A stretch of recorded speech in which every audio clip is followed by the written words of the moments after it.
Chapter 9-11. Bo Jiu was still thinking about the dormitory and didn't pay much attention to the interaction between Shui Yaoyao and Jiang Zhua. But when she heard Shui Yaoyao's words, she asked gently, "Do you need me to go with you? The nightclub isn't safe sometimes." "It's fine, I can go alone." Shui Yaoyao smiled, her heart softening as she watched the youngster. Even her eyes were brighter than before. Jiang Zhua's eyes dimmed when he saw this. He didn't say anything, he continued to drink as though he hadn't heard their conversation.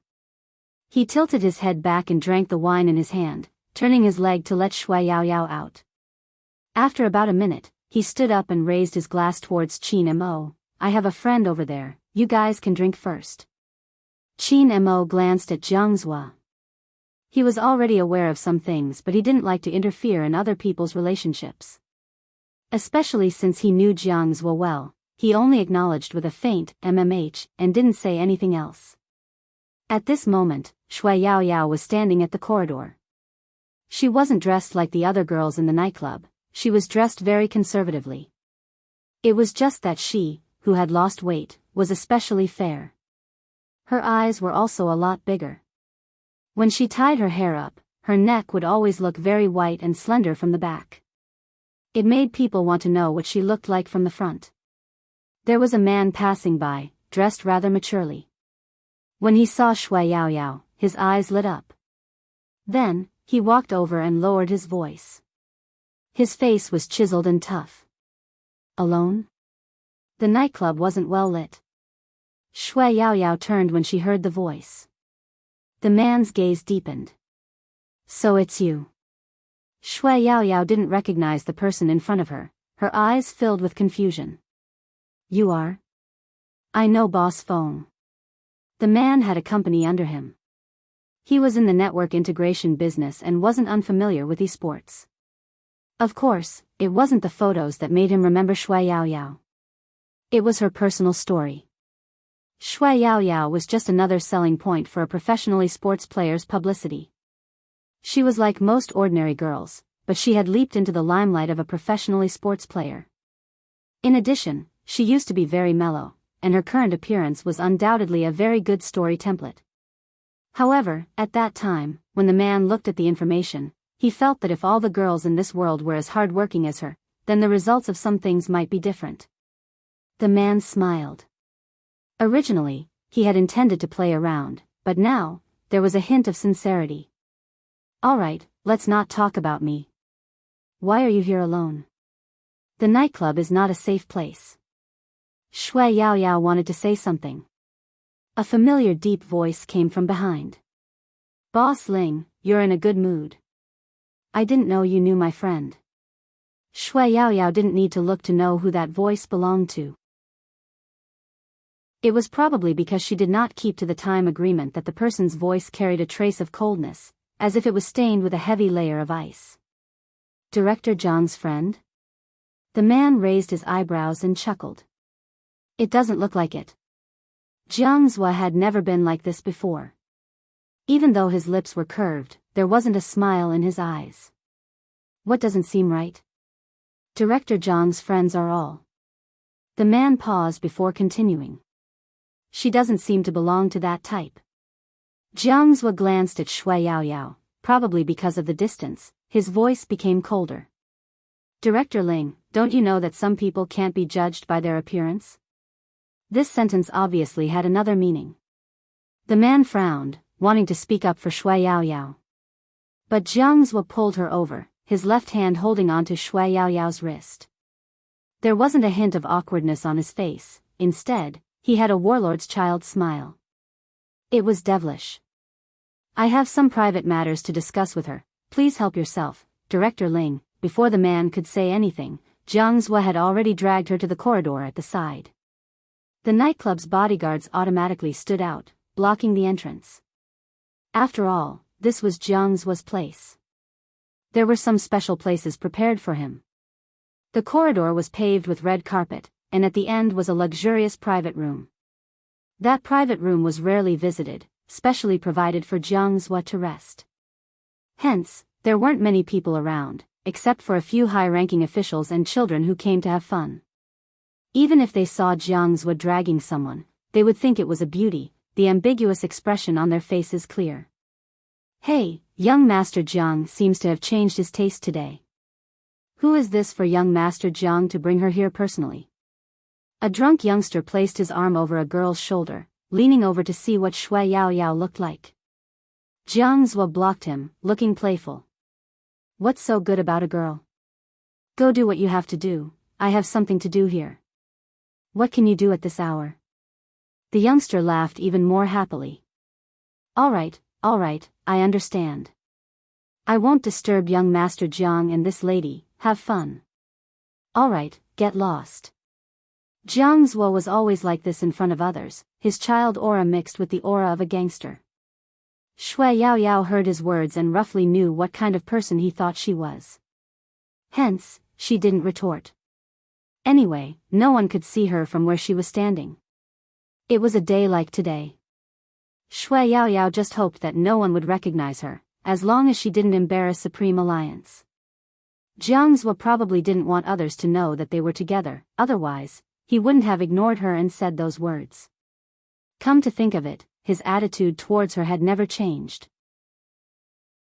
He probably hated her, but at that time, he just felt that there was no need to be calculative with a girl like her, who was a toad trying to eat swan meat. After all, she hadn't shown herself in front of him yet.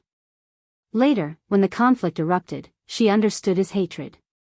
He had told her that the thing he was most unhappy about was that Uncle Jiang had forgotten about his mother. At that time, the two of them were keeping a secret, and he had always told her anything he wanted to say. He even said that he could only say all his unhappiness in front of a ball like her. No one would have expected that her mother would become the woman Uncle Jiang wanted to marry.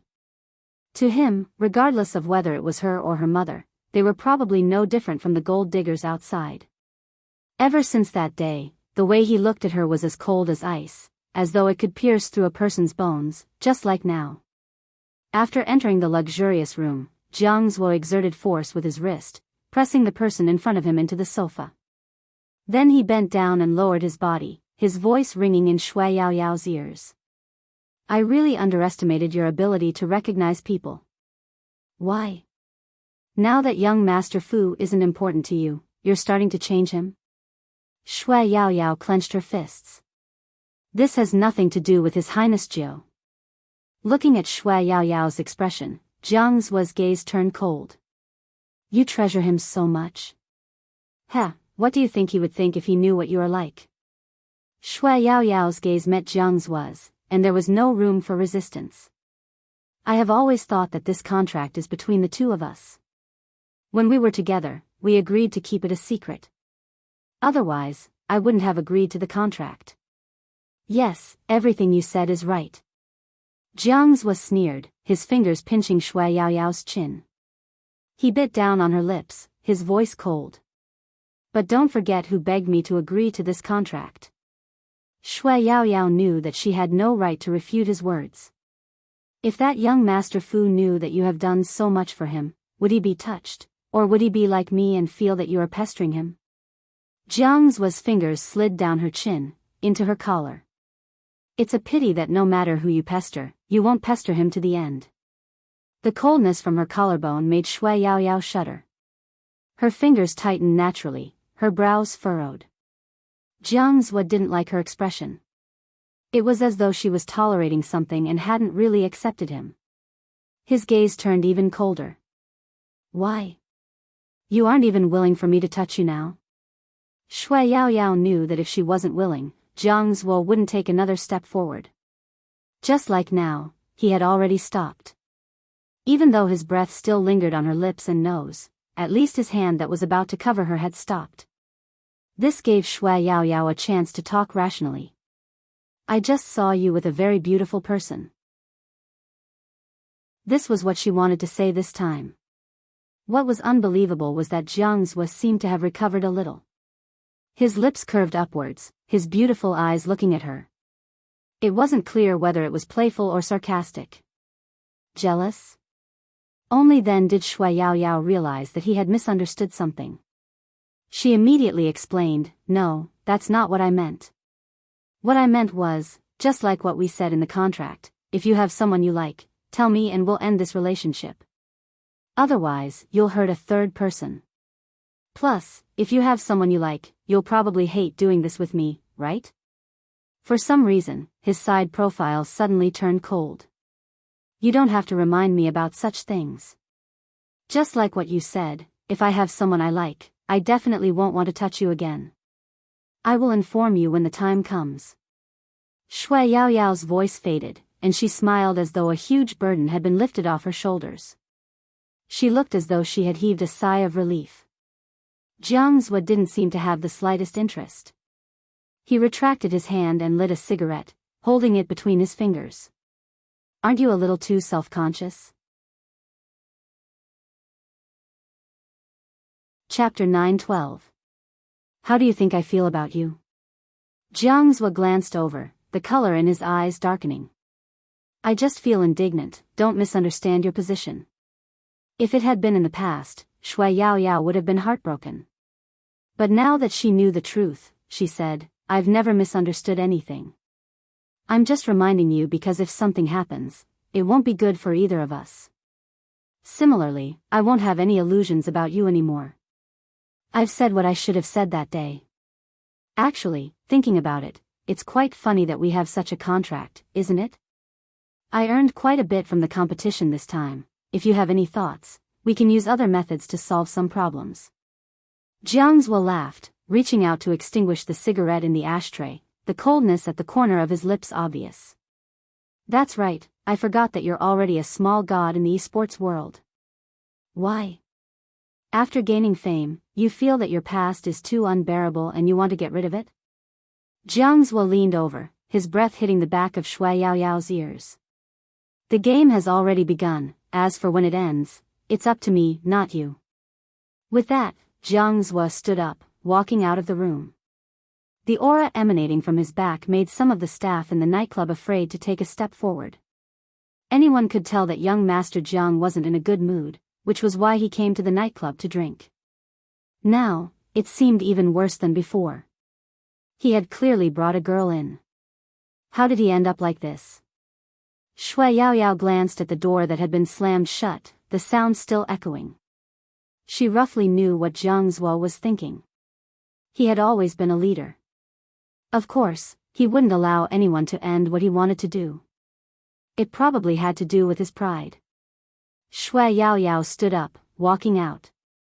When the nightclub staff's gaze landed on her collar, she seemed to realize something.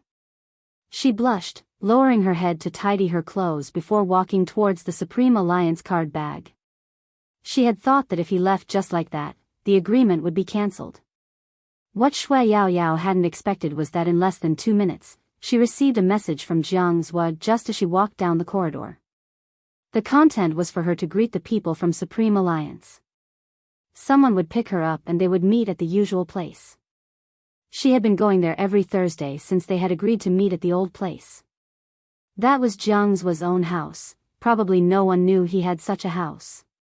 Some people said that he often kept beauties in there. However, she reckoned that if those people knew that she was also a member of the Fragrance of Heaven and Earth, they would definitely be surprised. After all, among the people he knew, her appearance was indeed very ordinary. Shui Yaoyao had always been self-aware. Especially in this aspect. Even more so. She's on Thursday. He just didn't know what day it was for the others. Even though he had promised her that he would only do it with her when they were together. But today's scene made Shui Yaoyao feel like she didn't understand Jiang Zhua at all. The person she used to know was like her best memory. When it stopped at that moment, she would always mistake it for warmth. Chapter 9:13. Someone as warm as a brother would only exist when nothing had happened. When it happened, she also truly understood his thoughts and the gap between the two of them. Feelings couldn't be forced. She sincerely hoped that they could be clear that she wasn't someone who clung to anyone. Shui Yaoyao didn't reply to the message. Today was an important day for everyone. She didn't want to be absent from Supreme Alliance's victory celebration. She believed that he would find someone to replace her. But Supreme Alliance was irreplaceable to her. Moreover, Highness Jill was so smart, it was probably because she didn't reply. Very quickly, the next day's WeChat came. Shui Yaoyao glanced at it and sent a few words over.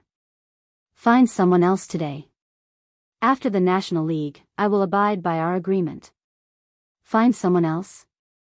When Jiang Zhua saw the 3 words, his eyes turned extremely cold. What kind of person did she think he was?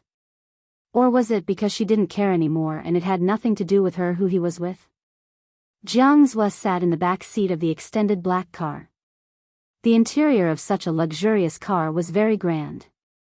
Beside him was a cigarette lighter and a wine glass holder. He tightened his grip on the phone.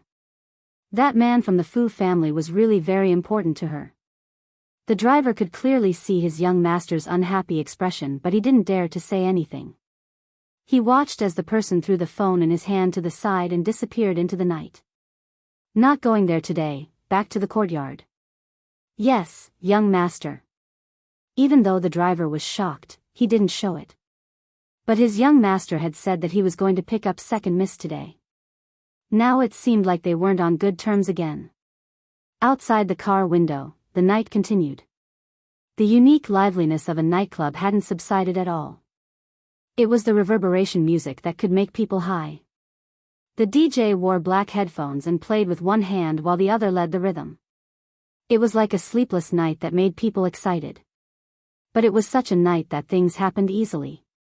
There were probably many benefits to being good-looking. For example, he didn't know how many waves of girls had come over to buy the youngster a drink. Qin Mo was even sent a huge fruit platter.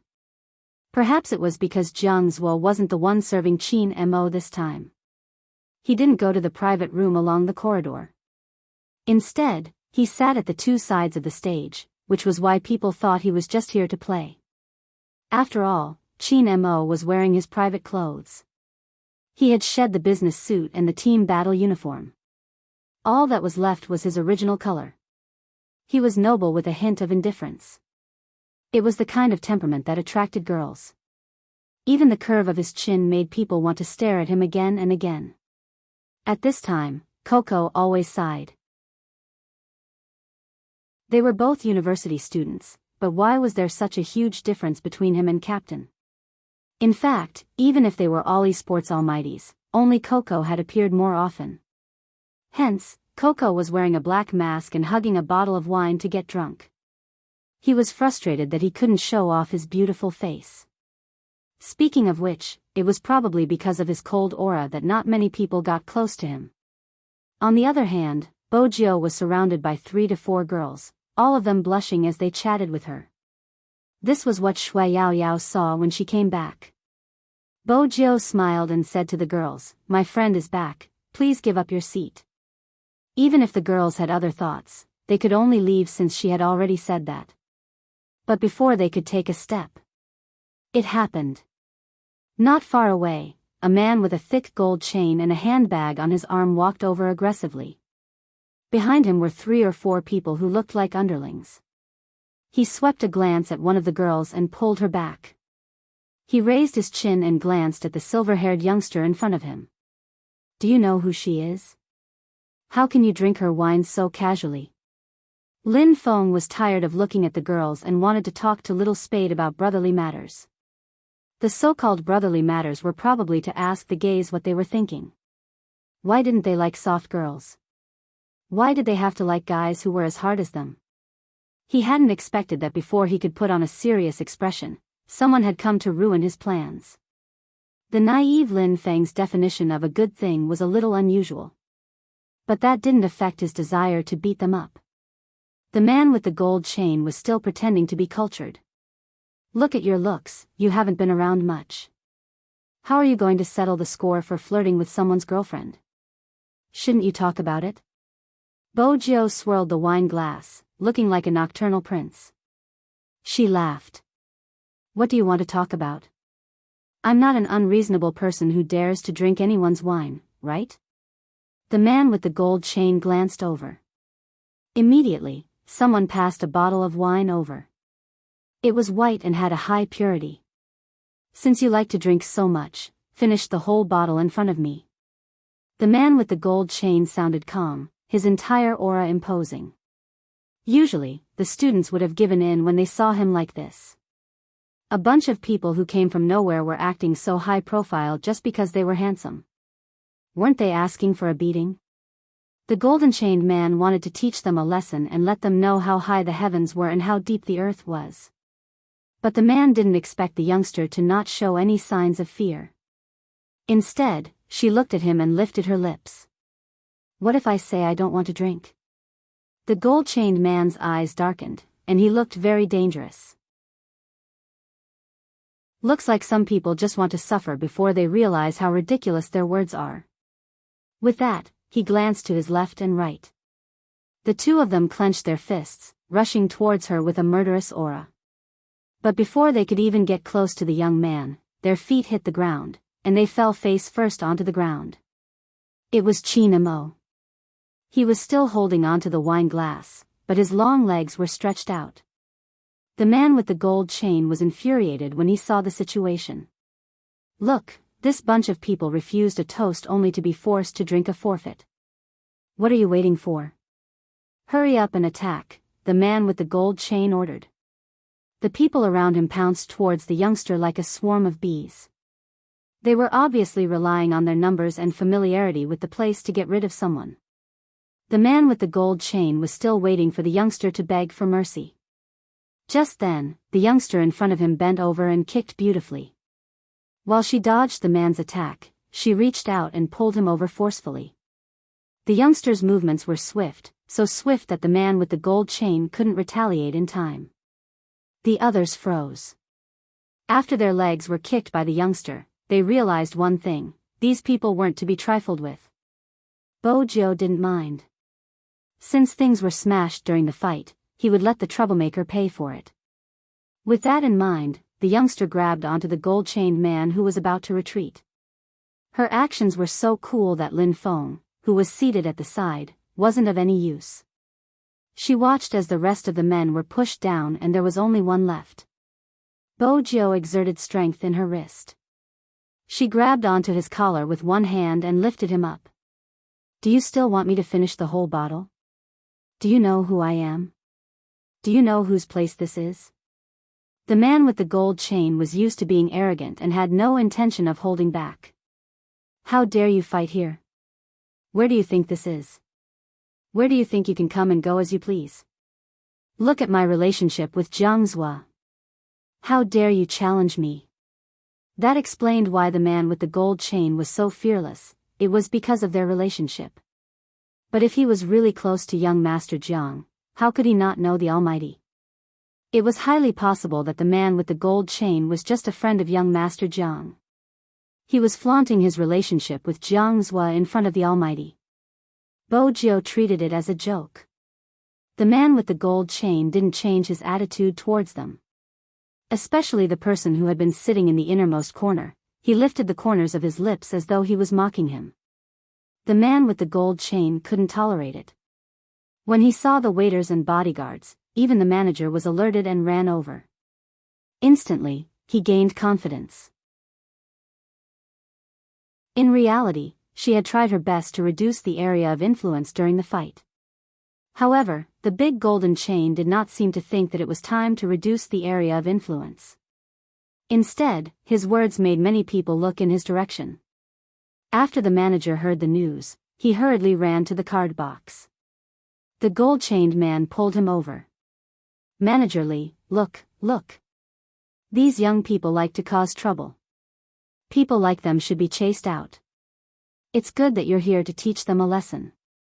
After saying that, the golden-chained man glanced at the group of people again. It was as if he was saying, "Did you see that? If I want you to leave, it's just a matter of saying a few words." Regardless of whether it was Bojo or Shui Yaoyao, they could all read the meaning behind his gaze.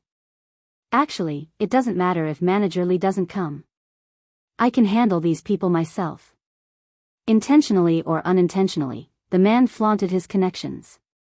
"But I'm really thankful that you came all the way here just for me." However, the gold-chained man didn't expect Manager Li to walk past him and ask Qin Mo, "Young Master Qin, Do you need me to change your seat? Or what do you want to do? Before Boss Jiang left, he instructed us to take good care of your card box. I just left for a short while, I didn't expect this to happen. Young Master Qin. The moment Manager Li said that, the golden-chained man realized that he had done something stupid. He had never expected that young Master Qin would be sitting there. Wasn't he usually in a private room? Why was he so unlucky today? He had bumped into him sitting outside. Moreover, when he thought about what he had done and said to them, the golden-chained man's face turned red and white. It was embarrassing enough that he had mistakenly thought that Manager Li had come specially for him. Now that he thought about it, he had even flaunted his relationship with young Master Jiang in front of young Master Qin. At this moment, the golden-chained man wanted to find a hole to hide in. While his heart was pounding, there was also an indescribable sense of awkwardness. The girls were still standing at the side. When they heard Manager Li call Qin Mo, young Master Qin, they realized something and looked over with a different gaze. Qin Mo rarely came to this kind of place. Even if he did, he would order a private room. It was rare for him to sit outside like this. Some of them had just delivered fruit platters here, and many rich people had said that they had their eyes on someone in this group.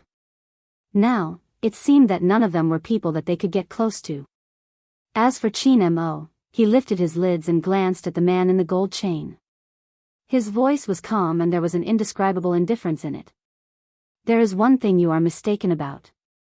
In the future, look after your girlfriend well. Don't give her alcohol so casually. Not everyone will drink the alcohol she gives. If you can't look after your own woman well, you will vent your anger on others who are more outstanding than you. Boss Hong, do you think you are a man? Boss Hong was a golden-chained man. His words were a slap in the face. Boss Hong was shocked that this young Master Qin knew him. Apart from the shock, he thought about why everyone said that young Master Qin wasn't someone to be trifled with. That one sentence had shaped his behavior for the day. It sounded a little perverted. Moreover, this matter was caused by this little girlfriend of his who was not well behaved. Qin Mo was just short of saying that it was his girlfriend's problem and it had nothing to do with others. Boss Hong turned his head and saw that many people were looking at him. He had really lost all his face. This was a place he frequented, which was why he knew Jiangzhua. In some aspects, there was no distinction between the two sides. But because of this, when the young master of the Qin family said that, not only had he been cuckolded, but he was also narrow-minded and narrow-minded. F***ck, were all cultured people like that? It didn't sound like much, but when he thought about it, it was more lethal than dealing with him directly. This young Master Qin was really too. Boss Hong wasn't well educated and couldn't find the right words to describe him. Bo Jiao shook her head regretfully. In terms of shamelessness, she really couldn't compare to the Almighty. When he saw the youngster shaking her head, Qin Mo arched a brow. His voice was calm. Come over. It was obvious who he was talking to. Boss Hong wouldn't foolishly stay there to be a target. After apologizing, he quickly left, mainly because he was afraid that young Master Qin would say something else. Originally, he didn't want to do anything, he just wanted to scare them, but who knew that he would be the one being scared?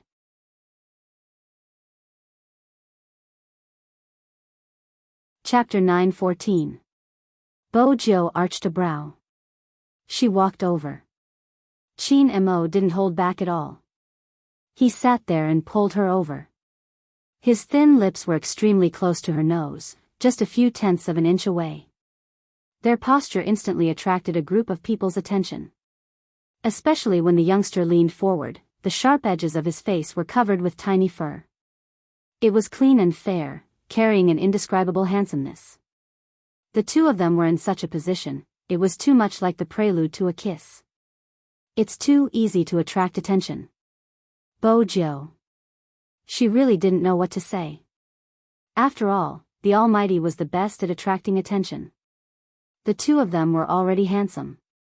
Now, they were displayed in such a suggestive manner in front of everyone. Some of the beauties who had wanted to buy the youngster a drink stopped in their tracks. There were also some who had hoped for the appearance of the legendary young Master Qin. Now that he had finally appeared, they all froze on the spot with their mouths agape and tongue-tied. For a moment, everyone was looking at the card holder in the center. Their mouths were wide open, filled with indescribable shock. They really didn't think that the two of them would have that kind of relationship. After all, both of them were very handsome. The aura they exuded was rare as well. If these two people were indeed abnormal in that aspect, it was really a waste of heavenly gifts. Could it be that they were thinking too much? Perhaps the two of them were just brothers, but which good brother would use such a posture to talk? The girls seemed to hear the sound of their hearts breaking. There were some who didn't give up. They held on to their wine bottles and bit their lips, continuing to look around. Qin Mo exerted force, bringing the youngster's face closer to him. I don't like to fight. It's tiring to deal with another boss Hong. Qin Mo's voice was calm. It didn't seem like there was any problem at all. But who would believe his words? Even if there were 10 more boss Hong, they would still have to kneel in front of their captain. The captain had always been expressionless when it came to dealing with people. Just those few words just now had already revealed this characteristic of his. Now, he actually said it was tiring to deal with him. Such an excuse. What exactly was he trying to do? Just when the Supreme Alliance members were feeling puzzled, Qin Mo used force and pressed the youngster down beside him. Sit here, in case your face attracts more nobodies. Bojiu, that seat was really in the innermost area. She was almost in the same group as Coco. There was no exposure at all. But it didn't matter where she sat. The only difference was that the Almighty's legs were tightly pressed against hers. She didn't know if it was intentional or not. Seeing the youngster sit beside Qin Mo, the onlookers gave up completely. It wasn't that they were thinking too much, it was the truth. It was no wonder that no matter how beautiful the girl was, the young man didn't drink at all. Moreover, young Master Qin had always been cold and indifferent to everyone. Once a woman clung to him and didn't give up, that woman would be rejected the next day. It was the same for all of them. In the past, they always thought it was because of young Master Qin's personality, but now it seemed like it was because young Master Qin liked boys. Such a thing was definitely explosive, but no one dared to expose it. But someone like young Master Qin was gay. It wasn't just sad, some people's dreams of being rich were shattered. There were many people who had woken up from their dreams, including the girls who wanted to continue treating Bojiu. After all, the youngster seemed like the one being kept, the toasts lessened instantly. Finally, there weren't as many people using the excuse of toasting to look at Bojiu. But at this moment, no one noticed. Every time Bojiu moved, Qin Mo would move closer. On the third time, the Almighty tilted his head, his voice calm. Why are you so restless? Do you want to sit on my lap? Bojiu, the Almighty sounded as though she was the one taking advantage of him. Mainly, the Almighty hadn't spoken loudly, but it was clear enough for the surrounding people to hear. Everyone quietened down, lifting their heads to drink silently. Their gazes drifted over, especially Lin Feng. These two really didn't know how to restrain themselves, especially Little Spade. Bojiu didn't have to guess. Once she saw Lin Feng's gaze, she knew he had misunderstood something. After all, she was the aggressor in everyone's eyes. If she took the initiative, it wouldn't be wrong. But the Almighty's tricks. Bojiu glanced up at Qin Mo. It was really shameless. Qin Mo allowed the youngster to size him up. There wasn't any hint of discomfort on his face. He was still indifferent and noble. The more he looked, the more she took the initiative. In the end, Bojiu gave up. The Almighty was so handsome. In terms of looks, he was indeed able to take the initiative, regardless of gender. So be it if his long legs were pressed against hers, it wasn't as though they hadn't done more intimate positions before.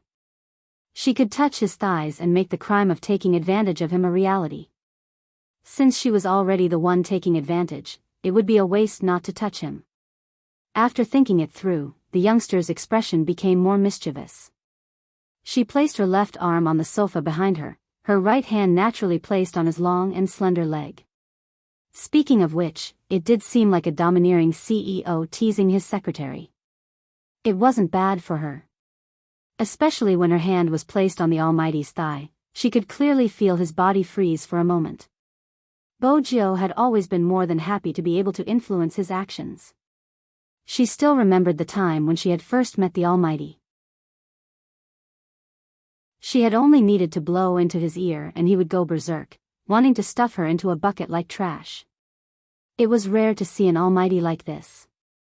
Anyone could tell that the youngster was a hedonistic son, the smile on her face obvious. Who knew what she was up to? The moment she placed her hand on his thigh, Chin Mo's hand paused. When he saw that she had no intention of moving her hand away, his gaze deepened. There wasn't any change in the contours of his face, it was still chiseled. However, his eyes seemed to be penetrated by something, they were extremely deep. A certain someone was undoubtedly plucking the hair off a tiger's head, but she didn't seem to be aware of it. She smiled at him. Brother Mo's tofu isn't bad. The youngster's hand slid down the side of his thigh. Chin Mo's eyes dimmed. He put down the wine glass in his hand, leaned closer to the person, and held her wrist with his other hand. Bojo assumed that the Almighty wanted her to move her hand away. Unexpectedly, he lowered his voice, his breath landing beside her ear. He tilted his handsome face, his pale lips pressing against the hair behind her ear. The minty tobacco scent was extremely obvious. You aren't touching the right place, go further down, a little towards the center. A little further down and in the middle. Bojo lowered her eyes. She glanced at the man who was about to lift his head due to her actions. She was extremely familiar with the feeling of her blood slowly swelling up. That thing had tormented her for an entire night. Most importantly, she had only taken a glance at it, but it seemed to have grown a little bigger. Bojo couldn't help wanting to retreat, but the Almighty held on to her wrist. When she glanced up, she saw his eyes that were as deep as the night sea and that face that was incomparably elegant no matter where she looked at it. Logically speaking, there would definitely be people noticing them when they were so close to each other. Indeed, there would be people noticing, but in a noisy nightclub, it wasn't strange for them to be so close to each other. Moreover, Lin Feng was still thinking about how to win against Yunhu, hence, he used all his backup plans. He got Coco to stare at Yunhu's spot and give him hints. Uncle Ian had drunk quite a lot and was smoking. Shui Yaoyao wasn't paying attention, she swiped open her phone screen and waited for it to dim. Therefore, no one noticed the movements of these two people. In addition, the two of them were indeed sitting very close to each other. No matter how intimate they were, it wouldn't make people feel anything. On the contrary, just looking at the two of them sitting together and talking with their faces close to each other's ears was too pleasing to the eye. The tips of her ears turned red, her palms burning hot, especially when he held onto her hand and moved it downwards. It didn't feel like she was teasing him, instead, it felt like she was being teased. Why? You were touching me with all your might just now, but now you don't dare to? Chin Mo's voice was a little hoarse as though he was warning her. How are you going to take responsibility if you're done touching me? Bojo knew that if this continued, she would be the one in danger. Fortunately, this wasn't the same as in the car or on the bed. She smiled faintly and stood up. I'm going to get a plate of dried fruits, you guys can continue. Bojo had always been skilled. If she wasn't trapped, it wouldn't be difficult for her to escape from the Almighty's strong aura. The Supreme Alliance members didn't pay attention to this side, they were all immersed in the game of dice rolling. When Lin Feng heard that she was going to get a plate of dried fruits, he glanced up and said, another bucket of ice. All right. Bojo didn't stay any longer, she had wanted to escape for a while. Chin Mo watched as the figure walked further and further away. He raised his eyebrows and frowned heavily. He had finished the wine in his hand but he couldn't get up. He could only wait for the heat to dissipate. The feeling of that person's fingers still lingered on his long legs. It was too sweet. Chin Mo's eyes darkened. He reached out and tugged his collar open, pressing the loose strands of hair to the back of his head. In this state, he was even more alluring and seductive than usual. Especially when he moved, it was as though he was a blooming red spider lily, elegant with an indescribable beauty, attracting the attention of everyone in the nightclub. Especially the girls, they couldn't help but glance over. But when they thought about the interaction between young Master Qin and the youngster, they could only sigh internally. Why did handsome men end up with other men? Previously, they would still approach him without fear of death, but now that they saw him like this, they really didn't have any thoughts of being extraordinary anymore. Even if that person was exuding a charm that made people want to look at him again and again, they couldn't go any further. It was such a pity that they couldn't touch him. Just as the beauties were feeling disappointed, Bojo had already gotten the dried fruit platter.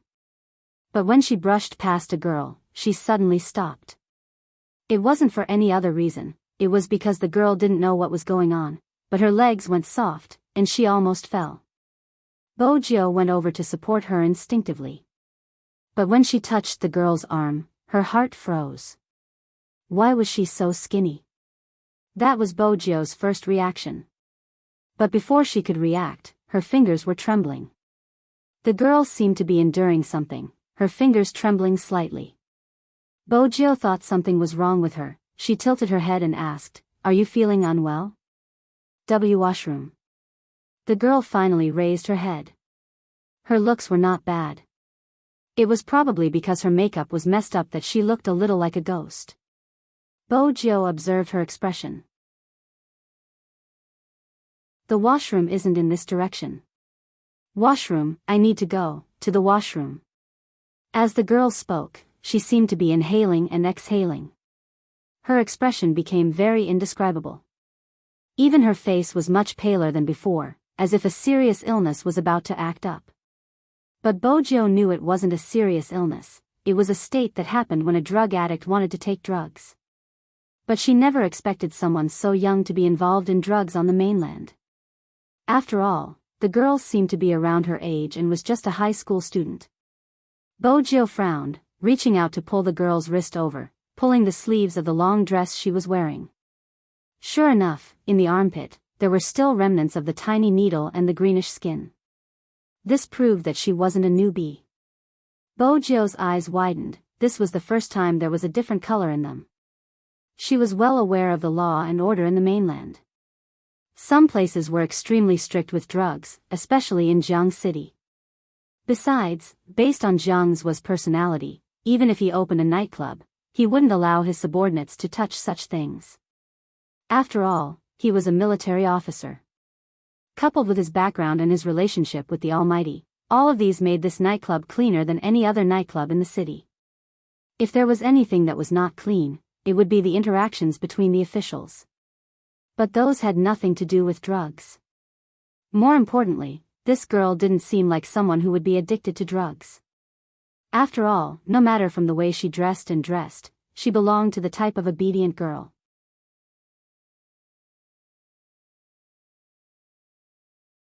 Chapter 9:15. Bojo could feel the grip on her wrist getting harder and harder to control. The girl seemed to be enraged, shouting at her darkly, Where's the washroom? Give it to me, I know it's there, give it to me." Usually, when a drug addict acted up, they would be extremely strong. They would be like a lunatic that no one could control. This girl wasn't an exception. Since she couldn't find the answer she was looking for, she pushed Bojo into a pile of alcohol. It was called a pile of alcohol because there was a triangular shape made of alcohol bottles. It was originally a luxurious display. It was easy to imagine how big of a commotion would be caused by such a collision. Most of the staff in the nightclub looked over. Fortunately, Bojo's reflexes were fast. When the bottle fell, she wasn't pushed down. Otherwise, her right hand would have been cut by the broken bottle. Almost immediately, the nearest nightclub staff ran over. Bojo was stopped by them. Hence, she missed the opportunity to follow the girl. "Sir." The manager wanted to say something, but when he saw the youngster beside Qin Imo, his attitude changed instantly. "Young Master Joe, why are you here? Are you hurt anywhere?" Bojo shook her head, her dark eyes watching the direction the girl had left with a glint in her eyes. The nightclub manager didn't know what the youngster was thinking about. He turned to the staff. Clean up the place and check the surveillance cameras. What exactly happened? Yes.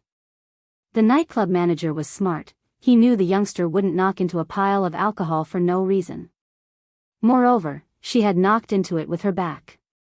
Bojo knew that Jiang Zhua had hired a good person. She walked over with a devilish smile. I'm sorry for the trouble, but there is indeed something. Since young Master Jiang is Brother Mo's friend, I'll remind you that someone has other business here. Manager Li, it's time for you to investigate. In a nightclub, the other business was prostitution, pimping and the most profitable drug. If it was the former, it could be dealt with slowly. But if it was the latter, young Master Jiang's identity was special. If someone found out that there was such a thing in his club, the entire Jiang family would be implicated.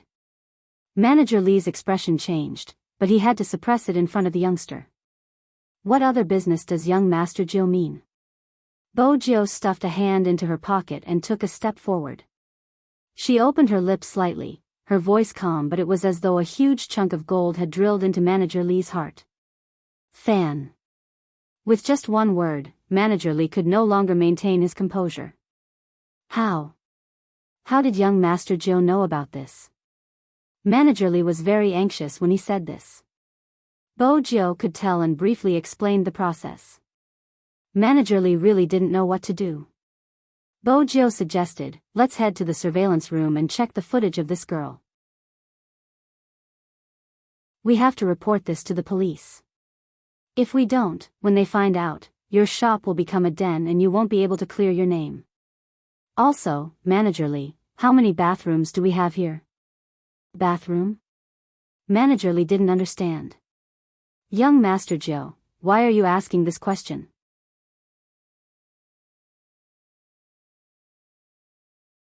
Chapter 9:16. Manager Li wanted to know how she knew the washroom wasn't within their surveillance. Why did he feel as though young Master Jiu knew the structure of the nightclub better than him? We don't have much time, get someone to call the police, we'll talk as we walk. Bojo walked towards the corridor at the side. Manager Li. Who exactly was the manager of this nightclub? Manager Li didn't have any experience in dealing with such matters since it was the Jiang family's business and no one dared to cause trouble here. Now that something like this had happened, it was extremely vexing. Manager Li organized his thoughts. There are many washrooms and some private rooms have their own washrooms. If you include those, there should be more than 100 of them. Public washrooms, Bojo replied faintly. It isn't easy to find a buyer for such transactions in a high-class private room. Manager Li. Since you know so much, I really thought you were the drug dealer, young Master Jiu. Public washrooms. Bojo turned to the side, opening up a path. She repeated, indicating for Manager Li to lead the way. Nightclubs usually didn't have high floors in order to maintain their high-class decorations. The best ones were 2 floors that looked like a palace, standing by the river with bright lights, looking like a place for the upper class. This was the main reason why the Jiang family didn't need to rely on other means to earn money. Such a nightclub wouldn't lack customers and the sales of red wine would be shocking. There were 2 floors and a total of 4 public washrooms. There were 2 at the top and 2 at the bottom. Every single one of them was very clean. Even some of the toilets were made of ancient wood. There were also some large wine boxes, all of which were placed inside. There was a lemon-scented air freshener in the air. It was very pleasant. Strangely, this was the only public washroom with such a smell. Manager Li followed the youngster around but couldn't see anything. Until Bojo said, let's go to the one we saw just now. Manager Li opened his mouth. Young Master Jiu, do you think we should wait for the police? There isn't a need. Bojo glanced at him. Trust me, the drugs are in that washroom. The thick lemon-like smell is probably used to deal with sudden police raids. Unless it's a good police dog, it would be hard to detect other smells beneath the lemon-like smell. Manager Li. So how did you find out about something that even the police couldn't find out? Bojo didn't look at Manager Lee's suspicious gaze.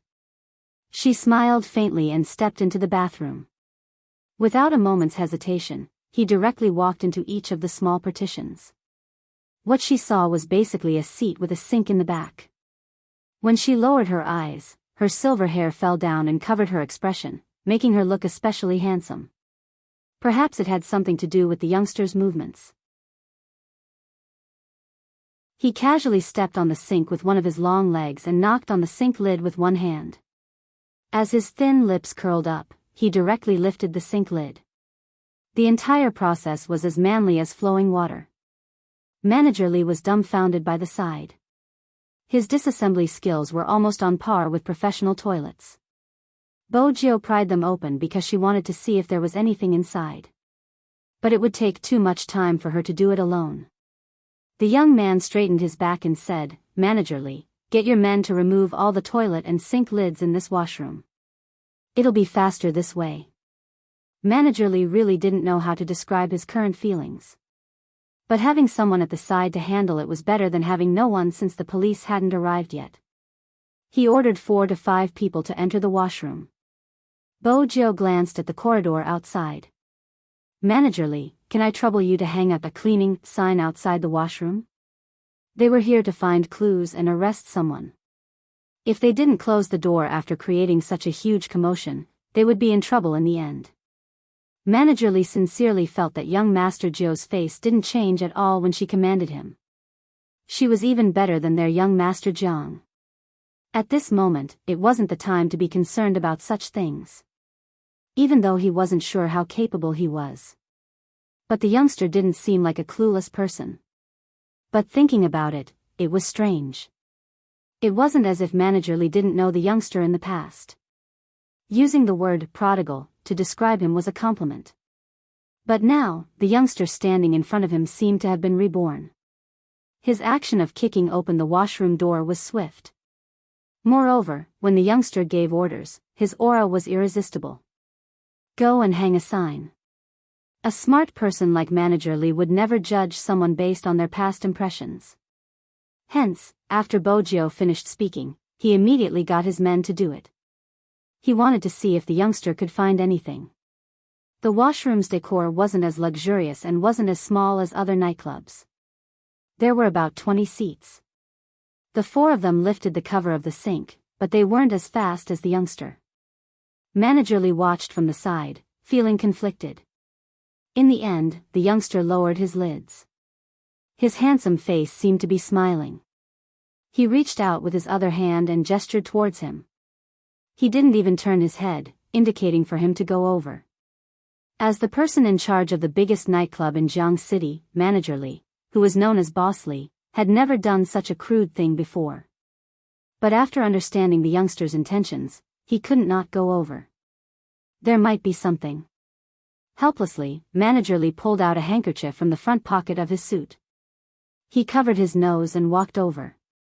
Bojo turned and saw Manager Lee's expression. Fortunately, she hadn't waited for the police. If they had come, the Almighty would have been the one investigating the case. If the Almighty had come to check the washroom, it would have been torturous given his misophobia. Hence, as the owner, she was too considerate. She had helped her pets solve the problem at the beginning. Manager Lee didn't understand why the youngster was smiling. He glanced down and frowned. "What is this? A black plastic bag?" Bojo arched a brow. "Of course it's what we are looking for." "Manager Lee, aren't you going to take it out? Take it from here?" Manager Lee's gaze was filled with rejection. Bojo laughed. "It's just a sink, it isn't dirty." "Why, Manager Lee, do you intend to let a customer like me take it? Do you still remember that you are a customer? People who didn't know better would think that this nightclub was owned by your family. You even know the way to the sink." Manager Lee screamed in his heart. He wanted to chop his feet. How could he know that the previous time Bojo had been here, she had even climbed through the ceiling? Manager Lee had no choice since it wasn't a good thing for others to know. The fewer people who knew about it, the better it would be for their young master Jiang. He gritted his teeth and closed his eyes, scooping the bag out of the sink. He wanted to rush out and wash his hands. Bojiu smiled faintly as she tore the black plastic bag open. 5 packets of white powdery substance fell out of the bag. Manager Lee froze on the spot. It was really drugs. And there was quite a lot of it. How could this be? The people who came here to play had their bags checked. If there was something like this, it would definitely be detained. It was one thing to hear the youngster talk about it, but it was another thing to see it. After all, Manager Lee was against drugs. He knew how scary it was. While Manager Lee was still lost in his thoughts, Bojiu squatted down and picked up one of the packets. She weighed it and caressed it with her fingers. Her eyes dimmed. It's from the Golden Triangle. Manager Lee felt that the youngster's reaction wasn't the reaction a high school student should have after seeing drugs.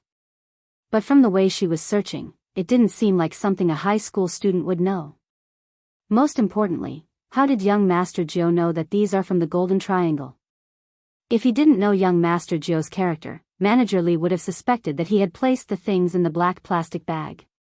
But if he thought about it, young Master Jiu probably liked to flaunt his wealth and chase after men. Even now, some images still flashed through his mind. But that didn't include him now. Bojiu retracted her hand and straightened her body. This is good stuff, the purity is high, the particles are fine and the workmanship is exquisite. Who would dare to do this here? It must be from overseas. Bojiu's last few words were too professional. Manager Lee's eyes lit up. He realized that this wasn't an ordinary drug case. Hand the things over to the police and explain the situation in detail. Bojiu paused. She glanced over, her eyes glimmering. Oh right, I remember that we have to do a full check before entering. Ordinary things aren't allowed in, right? Manager Lee nodded. That was why he was confused. What exactly was going on? Was there a problem with the security? Just as he was thinking about it, the youngster asked again.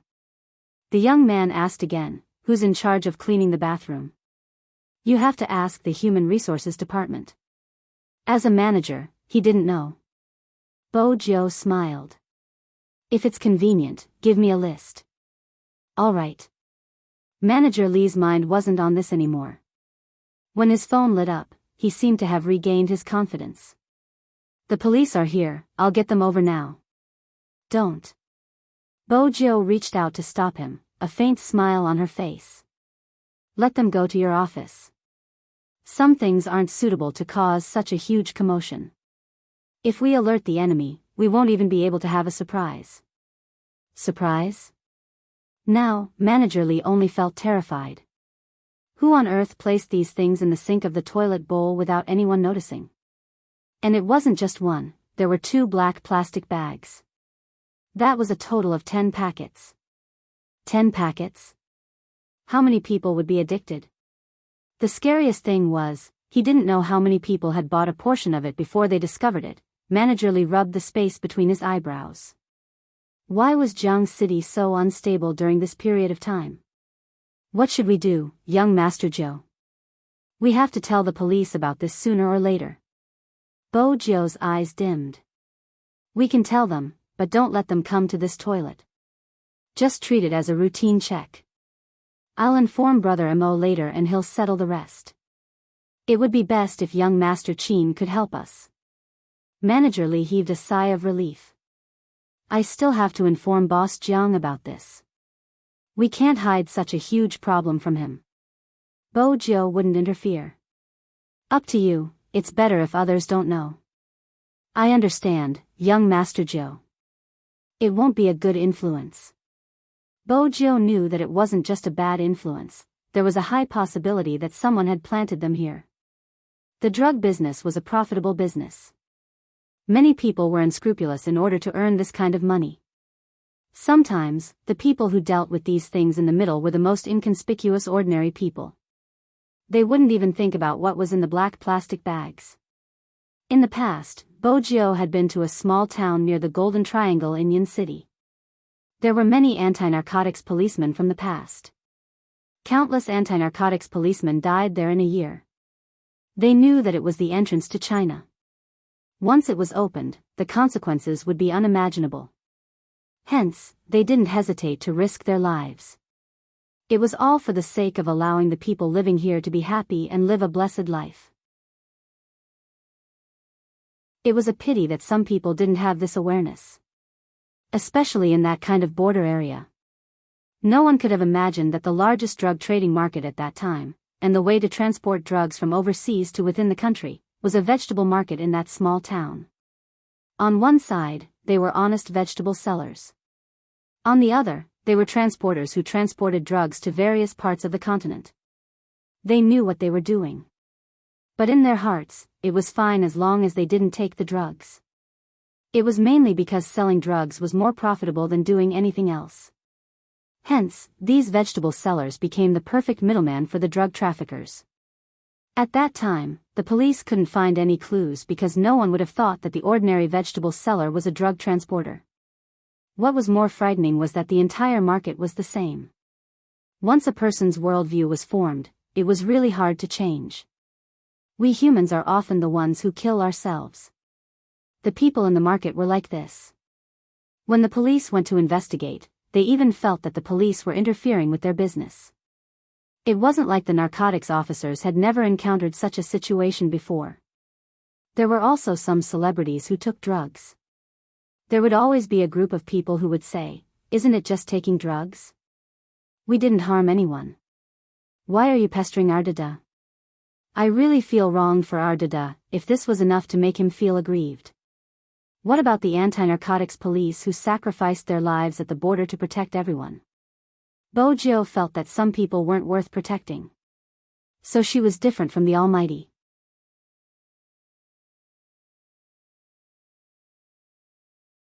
Chapter 9:17. Even though they were doing the right thing, they weren't understood. On the other hand, the wrongdoers were easily forgiven. That was human nature. Bojo had always known this. Because some people would easily forgive someone for someone else. The reason was simple: they weren't the ones who suffered the most. Perhaps that was the most heart-chilling part. The person they were protecting was the source of everything. Bojo stood up. Without another word, she headed in the direction she had come from.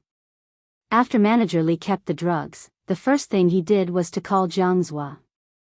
Jiangzhua's car hadn't reached home yet. After hearing the entire story, his eyes dimmed. "Turn around and head back to Yisei." "Yes, young master." The driver didn't understand what had happened, but his young master's expression was worse than before. He started to feel uneasy. Jiangzhua instructed Manager Li from afar. "Is young master Qin still in the shop?" "Yes," Manager Li replied immediately. "Boss Jiang, don't worry, young master Jiao has already informed young master Qin." Jiangzhua frowned. "Young master Jiao?" "That's right, we have to thank young master Jiao. I never expected him to be so knowledgeable. If he hadn't noticed the abnormality of the person who bumped into him, we wouldn't have realized that there was such a business in the shop. What's more unbelievable is that he managed to find the drugs from the washroom in just 5 minutes.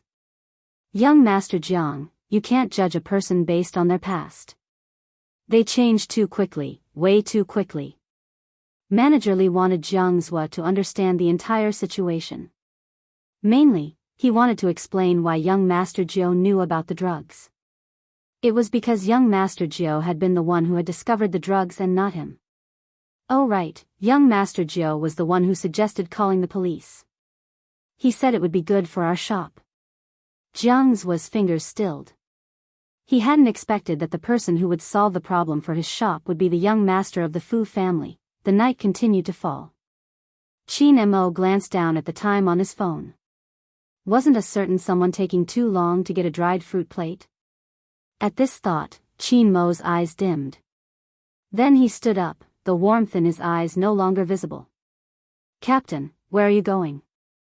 Lin Feng was obviously a little drunk. Qin Mo glanced at his blushing face before turning to look at Yunhu, who was still pouring wine for Lin Feng. He understood what was going on and replied calmly, "Washroom." "Why are all of you going to the bathroom?" Lin Feng lowered his head and downed another glass of wine.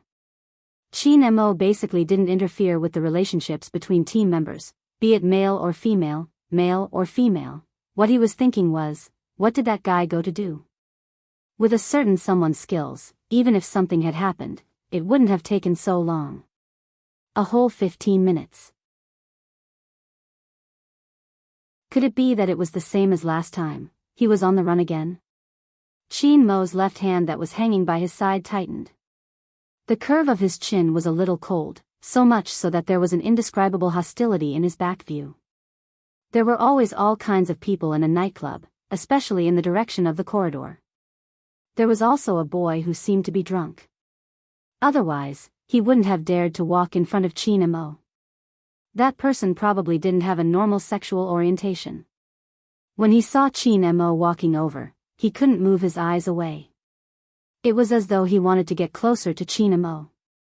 After all, men were usually more open than women. His intention to ask Qin Mo to sleep was obvious. But the youngster just lowered his voice and called out, "Handsome." Qin Mo opened his thin lips and said, "Scram." He respected everyone's sexual orientation. But it didn't mean that he respected the debauchery of this circle. He was instinctively disgusted by such shameless people. It was Qin Mo's fault for looking like a man and a woman. The boy didn't retreat. Instead, he took a step forward and teased even more. "If you don't try, how do you know you won't like it?" Qin Mo swept his gaze over. The boy thought that he had a chance. His hand was about to touch Qin Mo's chest. In the next second, he was kicked to the ground. Qin Mo didn't hold back in this kick. The boy held his knee and rolled back and forth in pain. Qin Mo didn't have any intention of stopping. When he looked up and saw the youngster who appeared at the corner, he stopped in his tracks. Both of them had never expected to meet in the middle of the corridor. Bo Jiao watched the scene. She was almost certain that the Almighty was born straight. But why was he so insistent on making him straight? But the original owner of this body must have pursued the Almighty in the same way. It was a miracle that he was able to live healthily until now. Qin Mo stuffed a hand into his pocket and walked towards her under the boy's gaze. The boy bit his lips. "So you aren't a straight man. You already have a partner. Why are you acting so serious? Hey, ask your friend if he is willing to do it as a threesome. I don't have any objections." Bo Jiao found his words hilarious. Where did he get his confidence from? He thought that if he didn't have any objections, others would agree to his ridiculous suggestion. As expected, no matter where you were, there would always be people with a broken worldview. Bo Jiao and Qin Mo had the same attitude toward such people. They would either ignore them or beat them up. It was obvious that they had more important matters to attend to today. Hence, Bo Jiao didn't even glance at the boy. She turned to Qin Mo, "Brother Mo, there's a problem with darkness." Qin Mo saw the seriousness in the youngster's eyes and immediately realized it was a huge problem. "Let's talk while we walk." "Alright, but this isn't the direction. We have to go to Manager Li's office." Bo Jiao took a step forward. Qin Mo was on her left, and the two of them disappeared around the corner. The boy on the ground felt as though he had been slapped in the face. It was a harsh slap. Time trickled by slowly. After they met up, Bo Jiao told Qin Mo everything that had happened. After she was done, she couldn't help but ask, "Did you want to beat me up when I chased you like this in the past?" Unexpectedly, Qin Mo thought about it seriously. "You should be glad that you haven't been as close to me as he is now." Which meant, it was within your tolerance range? No. Qin Mo was thinking about his attitude back then. But I didn't want to bother. Bo Jiao arched a brow. That's not much better. Indeed, I didn't like you at the start. Qin Mo glanced at her. Until you changed your method to attract my attention. You refused to add me as a friend in the game. It wasn't a bad method to advance by taking a step back. Bo Jiao opened her mouth. She wanted to say that the Almighty had misunderstood. At that time, she had been purely rejecting him. But before she could speak, Chin Mo spoke again, his gaze deep. Chin Mo opened his mouth again, his gaze deep. Or did I misunderstand? Did you want to reject me from the start? That's weird. You were insisting on wanting me the day before and the next day, you didn't even seem to recognize me. Do you think that's normal? It wasn't normal. Hence, Bojio could only swallow her words. She admitted his words. I was indeed taking a step back to advance. Chin Mo chuckled at the youngster's depressed expression. Do you like me that much? Do you like me so much that you would resort to such underhanded methods? Yes. What else could she do? Say no? Then the Almighty would notice something amiss and discover her biggest secret? She was starting to suspect that the Almighty had said it on purpose. Since you like me so much, Chin Mo paused, looking at the youngster. Why didn't you agree to be with me? Bojio paused. Every single one of his questions was a trap. The Almighty was the only one who could do such a thing. Bojio had to find an excuse. I'm still a boy, I have to be careful. Chin Mo watched the youngster, his gaze deepening. Then I'll wait for you to regain your true identity. Bojio didn't know how to respond.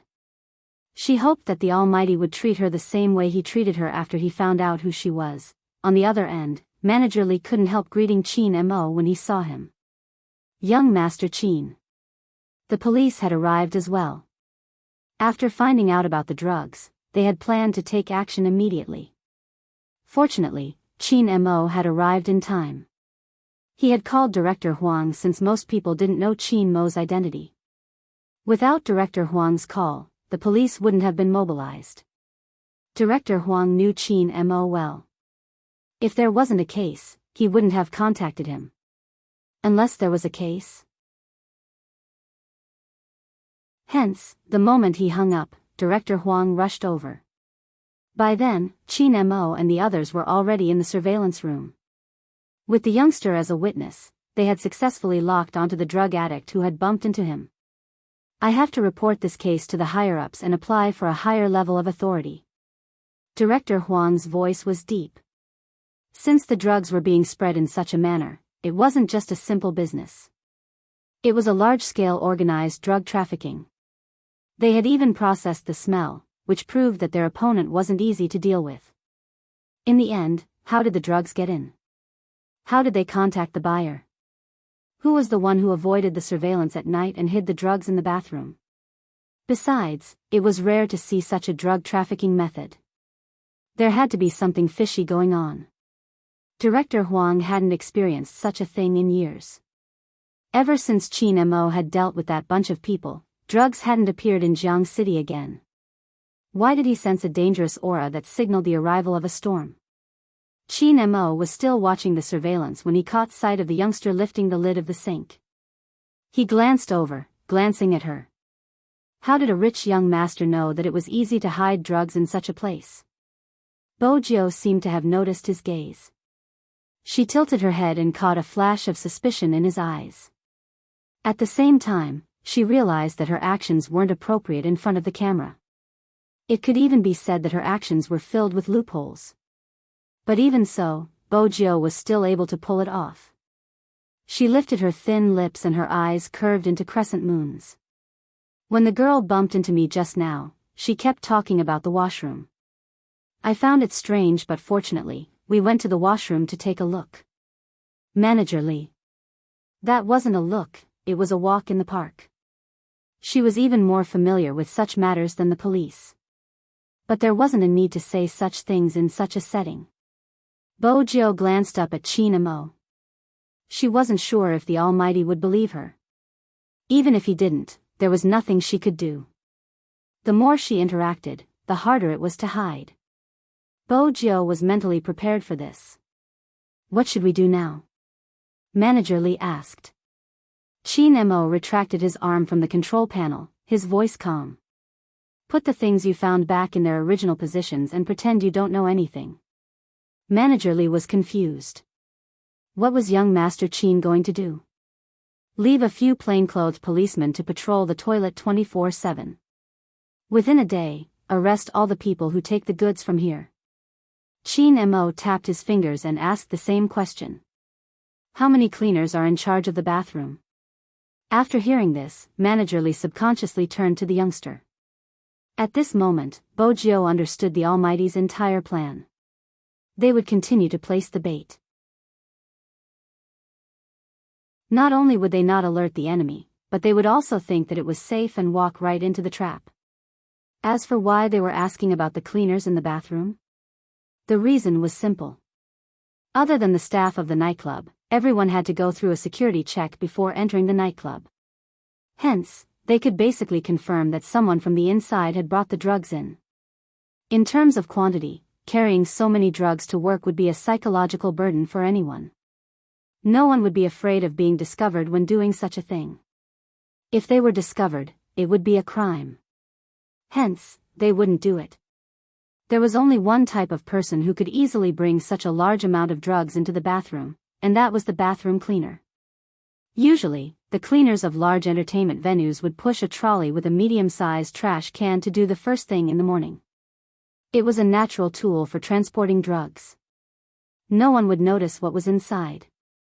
Besides, only the cleaners wouldn't be noticed when they were cleaning the bathroom.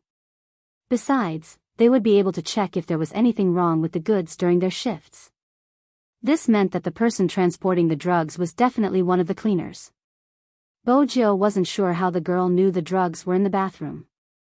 She must have seen it while following the drug trafficker.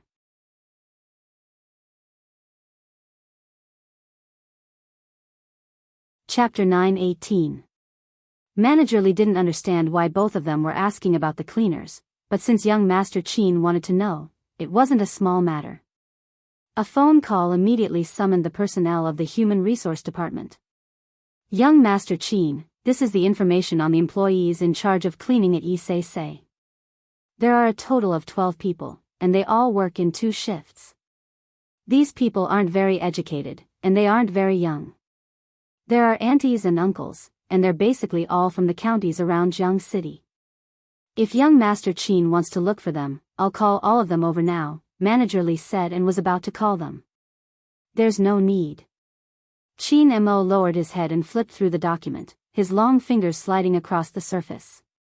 His side profile was elegant and handsome. Do you know where they are staying? Manager Lee glanced at the HR department behind him. The person replied immediately, Issei has their own dormitory. Usually, the foreign employees who don't have a place to stay would stay in the dormitory.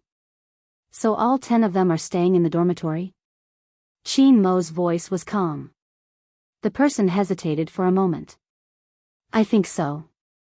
I think so. Chin Mo lifted his lids and glanced at the person. The person shuddered. When they came, they registered to stay in the dormitory, but I haven't done the report for this year's occupancy. Hence, I'm not sure if they are still staying in the staff dormitory like before. As soon as Manager Lee heard this, he knew that this employee had made a mistake in his work. He narrowed his eyes. Go and ask them where they are living now. Yes. The person could tell from Manager Lee's tone that he wasn't happy. At this moment, the silver-haired youngster who was resting on the counter jumped down and blocked his way. It's fine if you ask, it would make people wary. Since you are in charge of the HR department, it shouldn't be a problem to arrange for a new cleaner to enter the company. A new cleaner? Who? The person was confused. He turned towards Manager Lee. Manager Lee was confused too. Bojio smiled, lifting her chin with a devilish smile. Me, the Supreme Alliance's face. Manager Lee was about to retort young Master Jio for joking at a time like this. Just then, he heard a cold and indifferent voice. What is the Supreme Alliance's face going to do? Manager Lee turned around abruptly and looked at Chin Mo. No way, was young Master Chin serious? I'm going to dress up as a high school student who dropped out of school to play games. Now that I'm in a foreign land, I'm going to find a job. Bojio smiled happily. Brother Mo, what do you think? Chin Mo glanced at her, his voice faint. One day, you can't really stay. Report tomorrow morning and leave at night. All right. Bojo placed one hand into her pocket, her lips still curved upwards. There was something hidden in the corner of her eyes. But Qin Mo's next sentence was the main point. Managerly, prepare 2 sets of clothes for the cleaners here. I will be joining this guy at the same time. Bojo, if Managerly had only been shocked before, then he was completely shaken now. His throat moved back and forth. Young Master Qin, did I misunderstand your meaning? Asking the young master of the Qin family, who was extremely powerful in Jiang City, to be a cleaner in their house. This was simply asking for his life. Bojo didn't think it was reliable either. She leaned over and whispered, Brother Mo, aren't you a neat freak? How did you disguise yourself as a cleaner? I still have you. Qin Mo glanced at the clean and exquisite face in front of him, resisting the urge to pinch it. His pleasant voice was as usual. You can do the cleaning when the time comes. Bojo. She was only convinced by the Almighty for someone who could say such shameless words so calmly. Managerly couldn't hear their conversation. He stood at the side, his gaze drifting. He had heard that young Master Qin treated the youngster differently, but he hadn't dared to think that way. After all, the Qin family's teachings wouldn't allow such things to happen. Even though young Master Jiao had changed a lot, he was still a boy. Before this, Managerly hadn't expected the rumors to be true.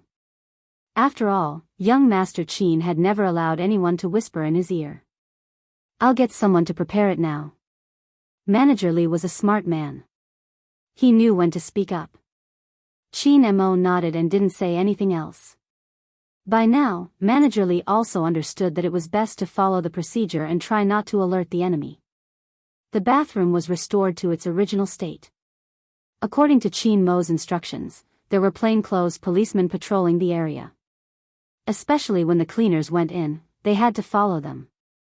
Actually, it was easy to find out who had planted the drugs in the bathroom. But the important thing wasn't the person who planted the drugs but the person who gave them the drugs. Hence, they couldn't act rashly. They couldn't arrest the culprit immediately. They would use the bait to find more clues. That was Qin Mo's and Bojo's goal. Once again, the two of them had the same thought. The disguise was necessary. Actually, Qin Mo didn't have to do it personally. But it was obvious that someone hadn't learned his lesson. The night continued. No one knew what had happened in the bathroom. But the crowd had seen the police coming. If they left quietly, it would be suspicious. Hence, they walked into the main hall as though it was a routine inspection. Even though it was a routine inspection, the crowd was still a little restrained when they were having fun. After the police left, all of them released their natural instincts. Nightclubs were meant for people to drink and get drunk for the day. The dimmer the lighting, the more likely it was to be licentious. The boy from before had hooked up with an uncle. The uncle had a family and had a child. But that didn't stop him from asking him out. Moreover, he should have taken a liking to him. The boy glanced at the room card in his hand. His body slumped against the uncle's body. Society isn't fair to groups like us.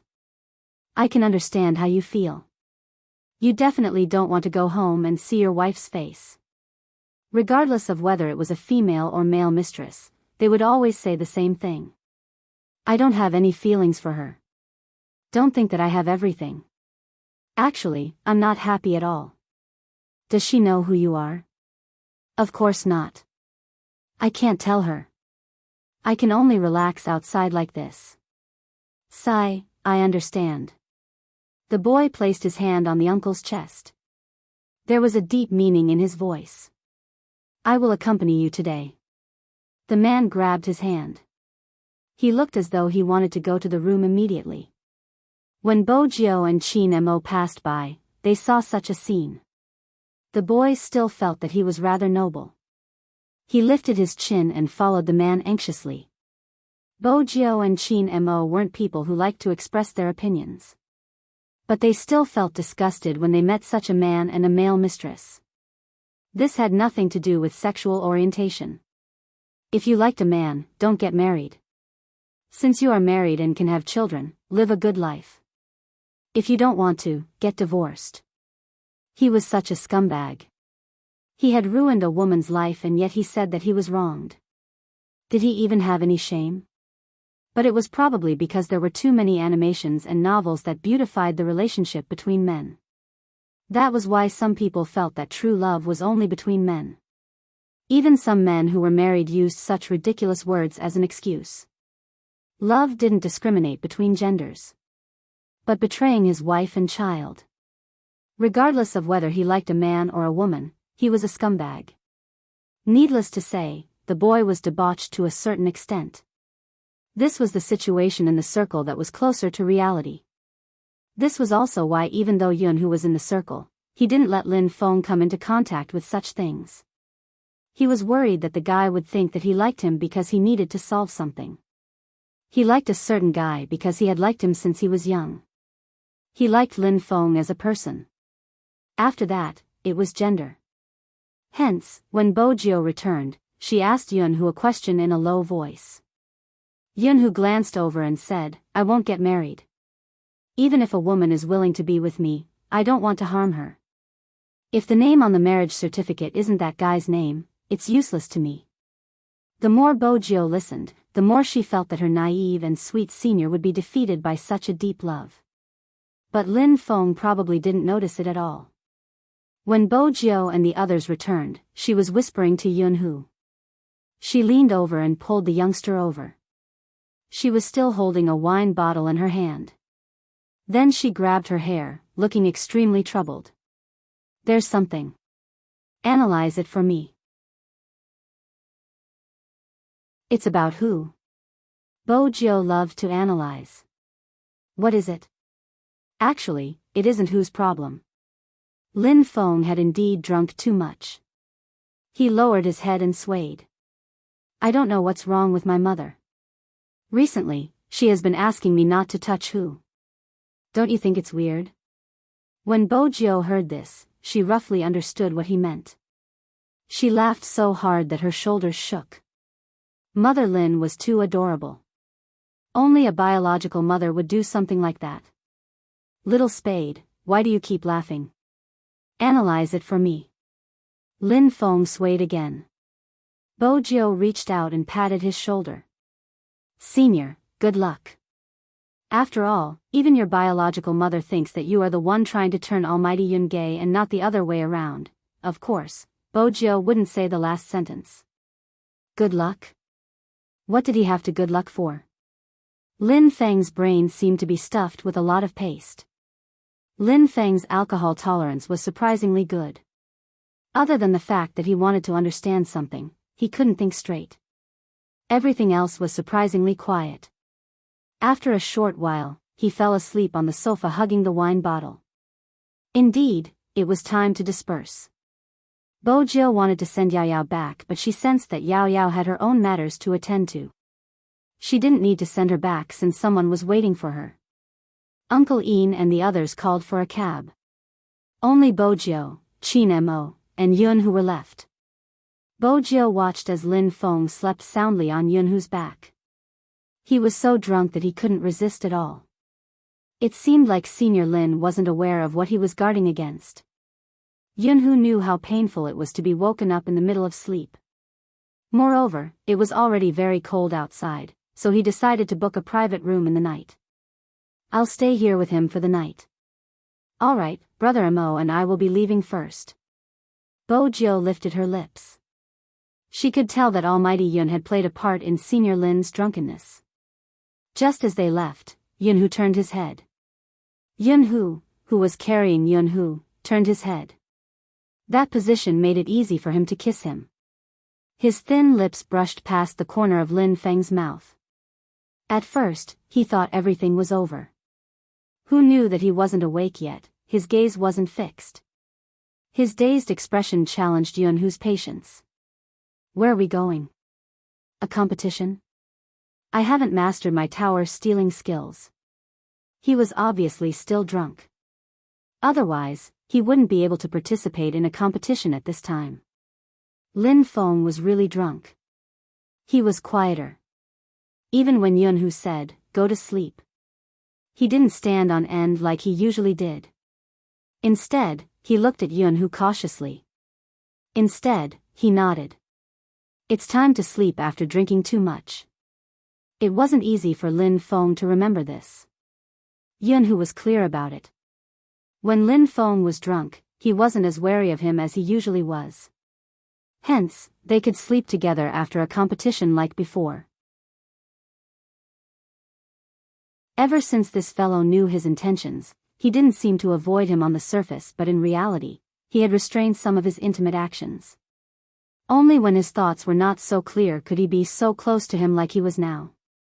However, there was one thing that made Yunhu's gaze tremble after he closed the door to the private room. It was because he was taking off his clothes. It's so hot, where exactly is this? Why isn't there any air conditioning? Lin Feng said as he tore his collar, revealing a large patch of jade-like skin. Because of the alcohol, there was a faint pinkish tint to it. Forget it, I'm going to take a shower. Yes, a shower. It stinks, it's too smelly. Drunkards were not only defenseless. Similarly, they would release their natural instincts to a certain extent. As Lin Feng spoke, he lowered his head to undo his belt. Yunhu watched this scene. His feet seemed to be rooted to the ground. He had to clench his fists to suppress his urge. However, the drunk Lin Feng didn't notice it at all. He couldn't undo his pants. Seeing that his good brother was there, he walked over. His body was still swaying and his words were still stuttering. "Help me, undo it. Why is it getting tighter the more I undo it?" As Lin Feng spoke, he pulled Yunhu's hand over and placed it on his pants in a manly manner. He finally lifted his face. His white shirt was half unbuttoned, his skin as fair as jade and snow, matching his current requirements.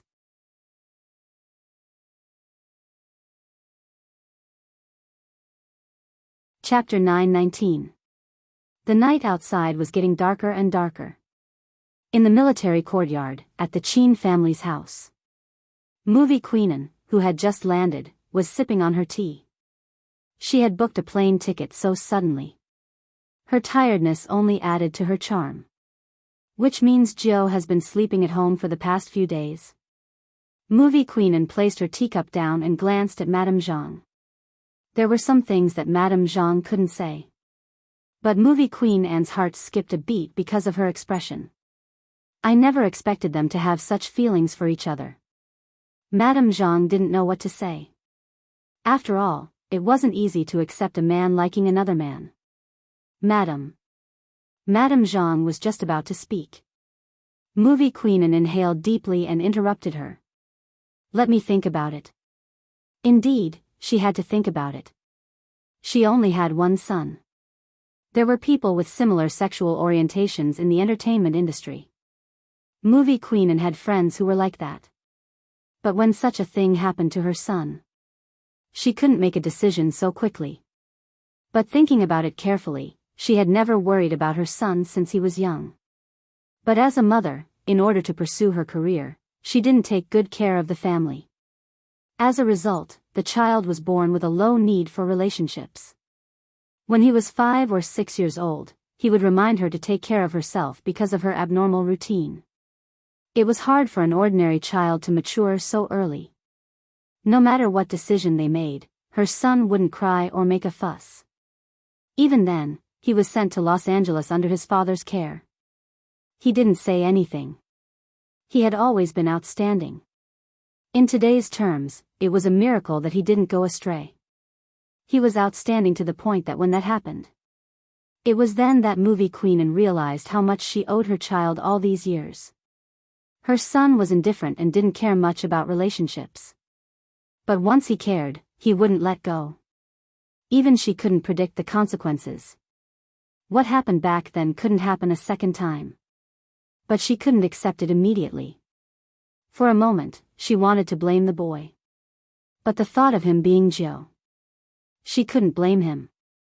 Every time she saw the youngster, she wanted to raise him as her second son. How could she bear to blame him? Wasn't it good to be brothers? Why did the plot go astray? The more movie queen thought about it, the more worried she became. But she also understood that Jill was probably not the one who took the initiative in this matter. She knew her son all too well. He could bend others, but if others tried to bend him, they would most likely be crippled. Or did her son have feelings for Jill that were different from other people from the beginning? Movie queen was indeed a smart person. She wasn't just smart.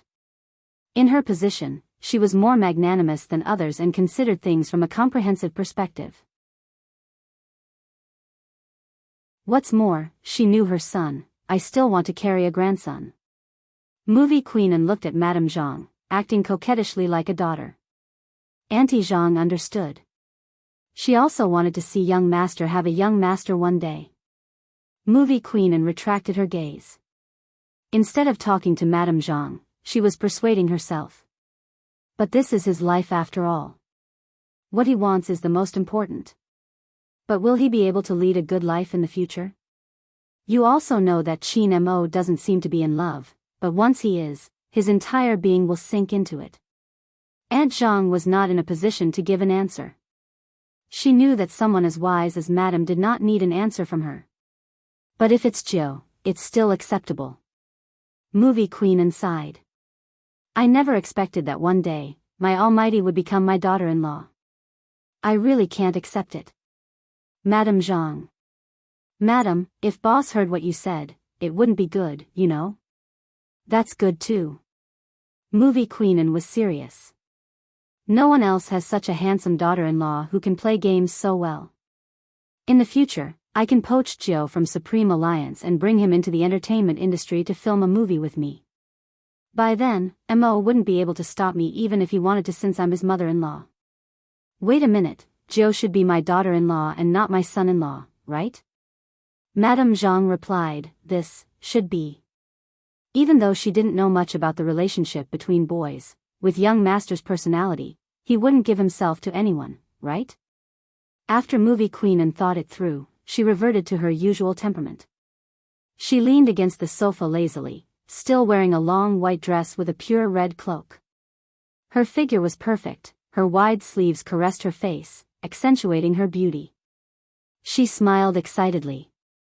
I'll ask Mo some other day, if he's the one below, that would be amazing.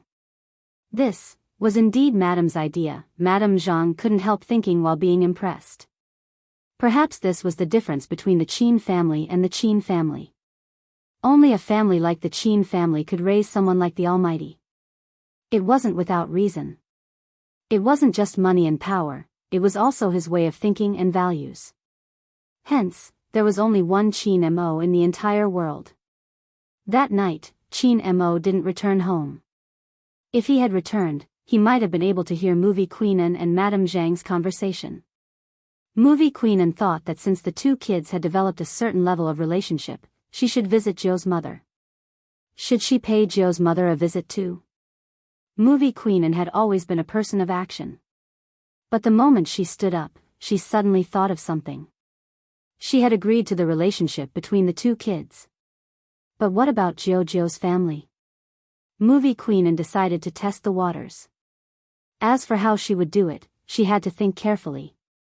Since her son was already gay, she would rather find someone she didn't like. Jill was still more likable. Movie queen had many friends, but she had never interacted with the Fu family. She didn't even know Joe's mother's name. It seemed like she had to find someone to find out more about it and get closer to her. Movie queen's eyes lit up. Suddenly, she thought of something and called a friend. Her friend specialized in plastic surgery and women's clubs. She was famous for being rich and well-connected in the socialite circle in Jiang City. But when she saw movie queen's call, she became as happy as a child. Sister-in, why are you so free to contact me? Have you finished filming? I'm taking a few days off. Movie queen smiled faintly. Isn't there a gathering at your place? It seems like all the ladies in Jiang City will be there. I want to join in the fun. Hearing that, the man felt as if he had won the lottery. Mizzen, are you serious? You're coming? Of course. Movie queen and retorted. When have I ever lied? No, I just can't believe it. Mizzen is coming. I have to ask someone to prepare the best red wine. The man was so happy that even the people around him were curious about what had happened. Who was Mizzen? After she hung up the phone, a few rich ladies asked, who is she? A few of the rich ladies asked, who is this? Even our female CEO treats him with respect. She chuckled lightly and waved to her female friends. The group of women leaned over and heard her say a name. Everyone's expression changed. Gosh, how do you know her? I have some connections with my father. Is she really as pretty as she looks in the movies? You just called her sister, but why does she look younger than you? Pfft, she's prettier in person. But I heard that celebrities usually have people behind them. Could it be that she's one of them? Her gaze dimmed. She isn't. It's fine if you think about others in the past, but don't think about Sisterin. Be careful or you'll get yourself into trouble. It's my fault, it's my fault. I was just asking, don't be angry. Since the movie queen is coming, shouldn't we change the guest list? Don't invite those small businesses, like the one from the fried bun shop and the one from the countryside with the surname he. People like them will lower their standards. She was a businessman. Even though she wasn't the best, she had basic etiquette. I've already sent out the invitations, but the guest list won't be changed. Also, don't say such things in front of Sisterin, she doesn't like it. Are you serious? How can a celebrity be so ignorant? She isn't ignorant, you'll understand when you meet her. She doesn't need to look at her family background like you and me. Juan, what are you saying? I'm being too, I was talking about you and me, I'm included. After all, she was the CEO. It's for your own good, there will be too many people at the gathering. Besides, He Honghua's son has been doing well recently, even my daughter is asking for his autograph.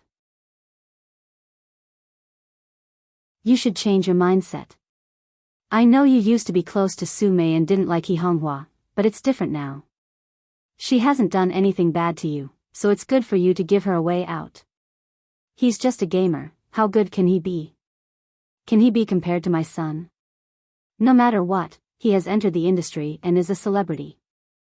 Juan, can I bring my son to meet movie queenin?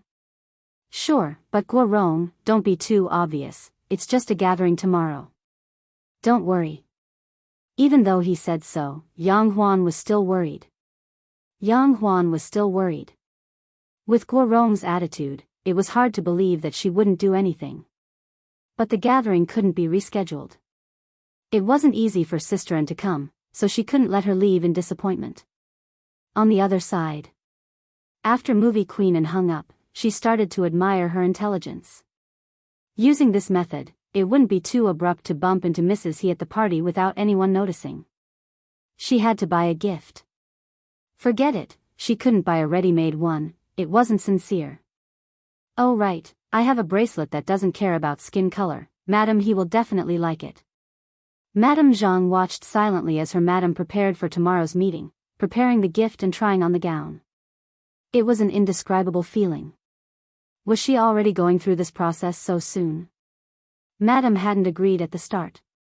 Actually, movie queenin had thought it through because she didn't want to see her son continue living like before. The youngster's appearance had changed a lot. That was the first time she had seen her son care about someone. That was enough, she didn't care about the gender. Outside the window, the trees swayed like a painting. The Fu family's villa wasn't guarded like the Qin family's. Chen Xiaodong hugged the blanket, asking his young master once more, "Young Master Qin, are you really going to stay here?" Bojiu couldn't do anything about it. After leaving the nightclub, the Almighty had given her two choices, he could either sleep at his place or hers. Bojiu had analyzed the situation and decided it was safer to sleep at her place. That way, she could use the excuse that her bed was a single bed and let the Almighty sleep in the guest bedroom. This time, he had indeed miscalculated. He Honghua was the happiest, she had prepared a pile of supper. He Honghua was still the same. Even though she came from the countryside, she was still magnanimous and candid. Her family had always been like this. They didn't eat any delicacies, but the food they made had to be Joe's favorite.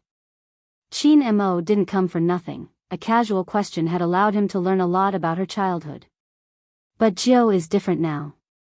In the past, he wouldn't be able to take anything bitter. Now, he likes to drink coffee and even bought a piano. I wonder how much he has learned behind my back. All mothers love to praise their children.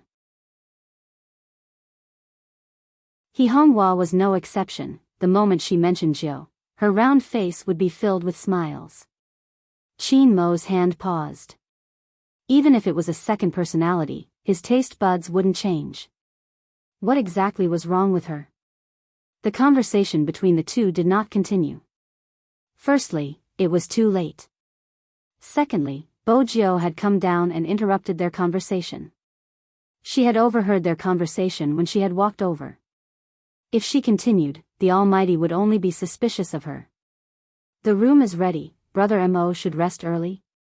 Bojo arched a brow. Coincidentally, Qin Mo wanted someone to check on something, so he replied faintly, all right. Bojo smiled at the unexpected success. As expected, her house was relatively safer. After Qin Mo left, Bojo started discussing serious matters with He Honghua. Bojo started to talk business with He Honghua. Mom, do you have the school's contact details? If you do, can you help me contact our year's director? Year's director? He Honghua thought that something had happened. Is it because you've been focusing on the competition recently that the school isn't happy about it? Bojo smiled faintly. Mom, it's not that, I'm looking for accommodation. Accommodation? He Honghua's voice rose sharply. Bojo immediately reached out and covered her lips, afraid that the person in the guest room upstairs would hear them. Bojo pressed her fingers against her lips and made a shushing gesture. She lowered her handsome face and said, Mom, I'll only stay for 2 weeks. If I'm not used to it, I'll come back. The first half of her sentence was true, but the second half. In 2 weeks, both the National League and Fu Zhongyi would end.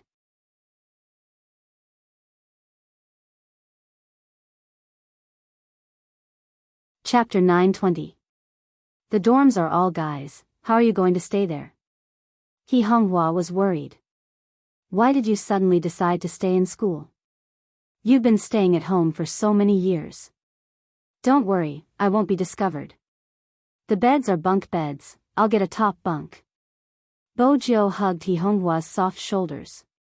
I'm in my second year of high school, staying in school will give me more time to study. Besides, it's a crucial period for the Fu Corporation, so I won't stay at home. That way, you won't have to cook for me. You've gotten skinnier from the competition, and now that you're resting for 2 days, you have to eat at home. He Honghua was adamant about this. Bojo smiled.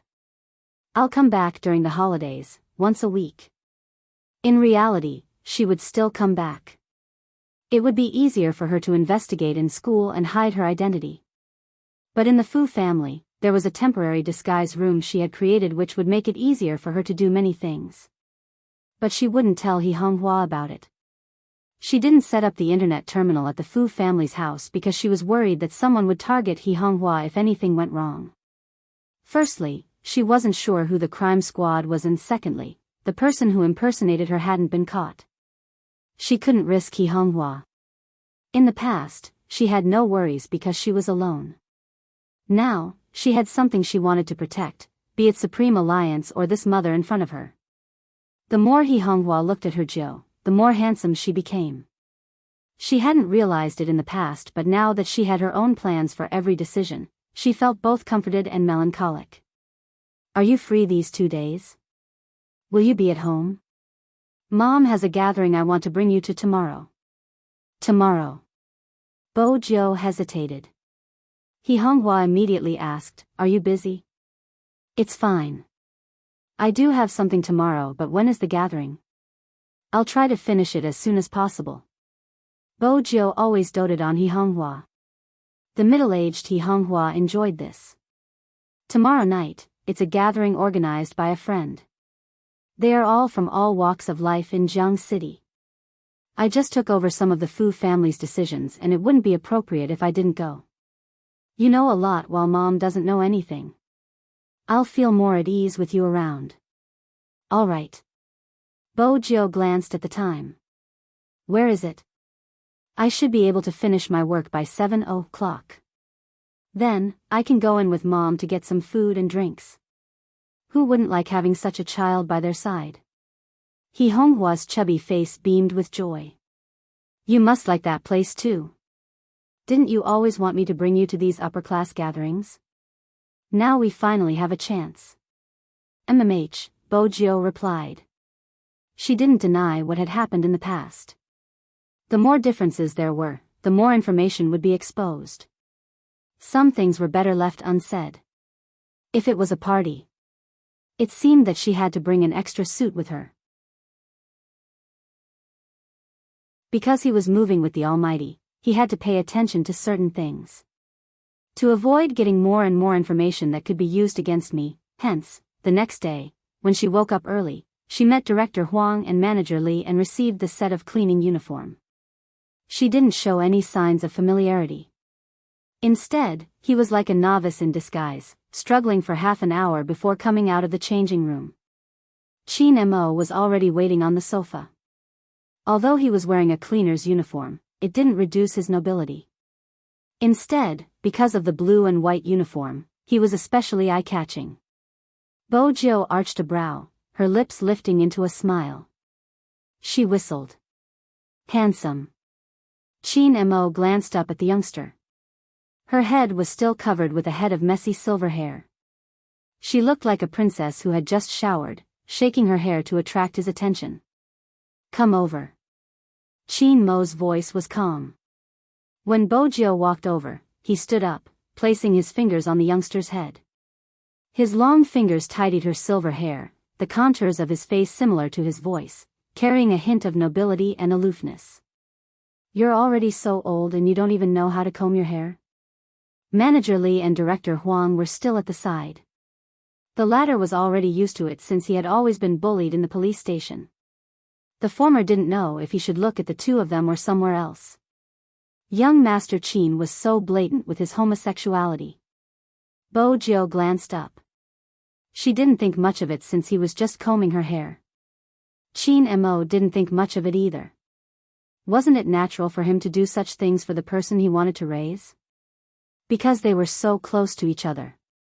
Bo Jiu could see clearly that when the Almighty lowered his lids, his eyelashes were like black feathers. They swept over her, tempting her to reach out and touch them. The reason Qin Mo lowered his lids was because he was tidying someone's collar. Bo Jiu was different from Qin Mo and it could be seen from the way they dressed. The youngster's style was always casual and cool. On the other hand, Qin Mo's clothes were straight and clean. With such a sense of abstinence, a thought would enter Bo Jiu's mind from time to time. She wasn't sure if she wouldn't be able to control herself and do something that would cause her endless trouble when she left. Bo Jiu adjusted her collar. Tight? Qin Mo asked. Bo Jiu replied, MMH. Qin Mo reached out, adjusting it slightly. Manager Li coughed. Young Master Qin, Young Master Jiu, it's only 7 a.m. Do you want to have breakfast before heading over? It's fine, we'll be eating with our new colleague. Bo Jiu smiled, a hint of mischief in her voice. It's easier to get information at the dining table. Manager Li. He hadn't expected young Master Qin to like this style. Besides, Manager Li, you don't have to follow us, just find an ordinary employee from the Human Resources Department. Don't reveal our identities, the more clueless they are, the more natural they will be. Bo Jiu sat on the chair, bending down to tie her shoelaces. When she glanced up, she was already a refreshed cleaner. Both Qin Mo and Bo Jiu had made some changes to their appearances, basically to lower their attractiveness. Qin Mo's face was too handsome, it wasn't easy to change. They could only start with the hairstyle. They couldn't tell if it was green or blue, but it dyed the strands of hair in front, giving it a hint of non-mainstream appeal. This was more like the youngster who had left home during his Chinibu period. But the advantage was that his face was good, it didn't look too ugly. Most importantly, it could change his aura, especially Chin Mo's. This way, people wouldn't be resistant. The Jiang group treated their employees well, hence, the dormitory wasn't too bad. But this was Jiang City, where every inch of land was worth its weight in gold, so they couldn't expect it to be good. The rooms weren't facing the sun, most of them were from other places, and it was an old building that hadn't been demolished. There were all sorts of clothes hanging on the railings and the smell wasn't good. From the first floor to the second, there was the smell of mold. Bojo wasn't bothered by her surroundings. She had assumed that a noble young master like the Almighty wouldn't be able to take it. But when she turned back, she realized that the Almighty's expression hadn't changed. He had blended in perfectly with the surroundings, just that he didn't speak much. He was as indifferent as ice to the employee who had brought them here, who was winking at him. That was when Bojo remembered that the Almighty had mentioned that he had grown up in the military. Even if he had forgotten the days they had spent together, it should be true. Which meant that the Almighty had probably received special training. Bojo smiled. That would be the year she had first crossed hands with the Almighty. It wasn't strange that she had been discovered. On the other hand, the employee's face turned cold when the handsome newcomer ignored her. He was just a migrant worker. She had seen plenty of arrogant people, but in the end, he had still succumbed to reality. Forget it, she didn't want to force him. This is the room. The employee stood outside the door with a key in her hand. There are 2 beds left, split them and see who sleeps. Just as the employee was speaking, a few men stood outside the door, washing up. The few men who were standing in the public area to wash up all looked over. After all, it was rare to see such a good-looking youngster here. Actually, the structure of the building was similar to the underground cellars in the capital. In the underground cellars, washing up was shared and there would be a queue when there were many people. Manager, where did these 2 come from? One of the middle-aged men spat the mouthwash in his mouth into the sink. He glanced over and laughed heartily, carrying with him the warmth of a foreigner. He was probably from around here since his accent hadn't changed. Many people said that the city was developing too quickly and that people would become apathetic due to the pressure. However, this problem didn't exist for the middle-aged man who wanted to work and earn his hard-earned money. He was very passionate. The employee replied calmly, "They are temporary workers from outside and are in charge of cleaning. You can bring them along today and see if they are suitable." "Sure." "Oh right."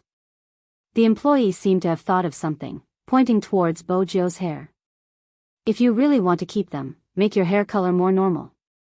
Our nightclub is different from the other nightclubs, we have high standards for our employees." Bojo didn't know that nightclubs regulated their employees' hairstyles. Jiang's management was rather interesting. "All right." The employee glanced over at Chin Mo. The employee glanced at Chin Mo again. Seeing that he didn't react, she couldn't be bothered with him and headed downstairs. No one in the tube-shaped apartment suspected Chin Mo and Bojo because of their daily behavior. But since they were new, there weren't many people who came over to talk. There were some who stayed in the same room. The middle-aged man walked towards Bojo with a basin. After taking 2 glances, he said with pity, "How old are you? Why are you working at such a young age? Why aren't you studying properly?" "Don't worry, big brother, I'm already an adult." Bojo smiled. "I'm just a little hungry. I've been away from home for a long time and I want to eat something hot." The middle-aged man immediately said, "Let's go in and put your things down. I'll introduce you to the people in the same room and then we'll go eat together. The canteen made big manta today, I'm sure you'll like it. She likes to eat everything." At this moment, Chin Mo spoke. His magnetic voice attracted the middle-aged man's attention. "Do you know each other?" Bojo smiled. "We came out to work together. There's no work at home." Her talent in imitating language was unparalleled. She had only heard a few sentences and she had already learned the intonation. The setting of a young internet addict that he had made up at the beginning was now useless.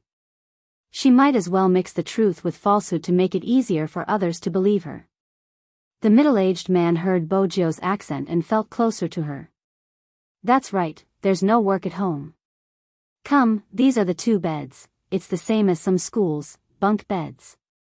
The one beside you is also from our hometown. One of them doesn't have good hearing, so he has to raise his voice when he speaks. The other one loves to drink and the last one doesn't live here anymore. I don't know where he got his money from, but he will definitely bring us alcohol and cigarettes when he comes back. The big brother was really passionate towards Bojio and the others. In order to avoid suspicion, Bojio gave a brief explanation of everyone's situation. In reality, her focus was on the last one. Chin Mo glanced up and glanced at the bed with the half-folded blanket. The 2 of them exchanged glances. They had a tacit understanding. It's the weekend and everyone is working the whole day. He will definitely be back soon. You guys are in luck. The middle-aged man didn't know that it wasn't a matter of luck. Chin Mo and Bojio had chosen to sneak over today because they knew that everyone was working the whole day. The 2 of them were led to the canteen by the big brother. The canteen was extremely noisy.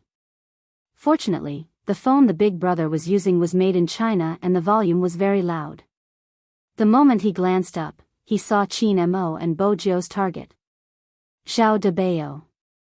Zhao Debao was tall and sturdy. If Bojio and Chin Mo hadn't come, he would have been the youngest cleaner. He was eating his mantou in big mouthfuls when he saw 2 unfamiliar faces. He frowned. Chin Mo took note of her reaction. They are on guard. Their first reaction is to suspect us. That was why one shouldn't provoke a psychologist. Subtle expressions could read one's mind. Zhao Debao was actually afraid, but he felt that even if the police were to investigate, they wouldn't be able to trace it back to a cleaner like him. But the supplier warned them to be more vigilant. These 2, the big brother replied passionately, we are from the same hometown. There isn't much work at home, so we came out to earn some money. They came to Jiang City to earn money at such a young age? Zhao Sanbao sized up the 2 of them. Bojio and Chin Mo allowed him to size them up. The former scratched her head in embarrassment. She didn't take the initiative to speak to Zhao Sanbao. Instead, she asked the middle-aged man, Big brother, where do we get the mantou? My cousin and I are about to starve to death. Zhao Sanbao had his own thoughts. If there was someone here who would listen to him completely, he would be able to release the mantou from the other washrooms at the same time. The 2 of them didn't seem to be a problem. It would be better to rope them in after some time. With that in mind, Zhao Sanbao took out his food card. I have mantou, you don't have a food card. Take it, brother Zhao is treating you. This. Bojio glanced at the food card but didn't take it. Brother Zhao is giving it to you, just take it. The big brother was always enthusiastic.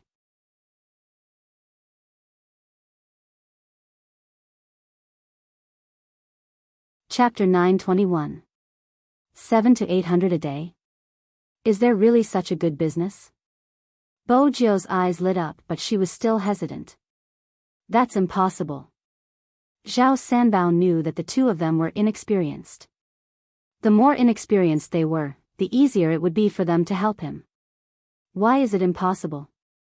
Brother Zhao will tell you the truth. He sells cigarettes and earns the difference in price. Cigarettes? Bojio lowered her lids, a smile on her face. We'll follow Brother Zhao from now on. Sure, sure. Zhao Sanbao also had other reasons for using these 2 people. Recently, the police had been too strict. It was relatively safer to let these 2 people stand guard. The most important thing was that if there was any sudden inspection, he could let these 2 people stand guard for him and let them carry the goods. If the situation was not right, he could still escape. At 1:30 p.m., Zhao Sanbao found someone to cover for him. He brought the 2 of them out of the shop. This was the perfect time to take the goods because there would be a cleaning at 6 p.m. He could take the opportunity to place more goods. It had to be said. The drug dealers at the bottom of the hierarchy would always choose places that no one would expect. In an alley near Yisei, there were many people coming and going. All kinds of people were from other places who came here to work. It was a temporary factory that was still under construction. On the right was a makeshift house. Zhao Sanbao didn't allow them to follow. Wait here. Okay, brother Zhao, Bo Jiu replied. The two of them looked at Zhao Sanbao's back as he left, then looked at each other. Cousin, do you have a lighter and cigarettes? Qin Mo knew she had something to say. Qin Mo knew she had something to say. He took out a pack of cigarettes and placed one between his lips. He took out a pack of cigarettes and put a cigarette between his lips. It was windy. Bo Jiu lowered her body and leaned over. It's not a small place, but it should be their distribution department. MMH, Qin Mo replied, watching as the youngster lit the cigarette. His voice was calm. You know quite a lot. MMH, Qin Mo replied. He watched as the youngster lit his cigarette and said faintly, you know quite a lot. Bo Jiu paused and laughed. I'm smart and handsome. At this moment, Qin Mo wouldn't ask too much about it. They had a basic tacit understanding. They would first deal with the outside before dealing with the inside. He threw us here to test us. Qin Mo took a puff of his cigarette and reached out to pinch the youngster's face. He looked very handsome. Keep your shameless words to yourself.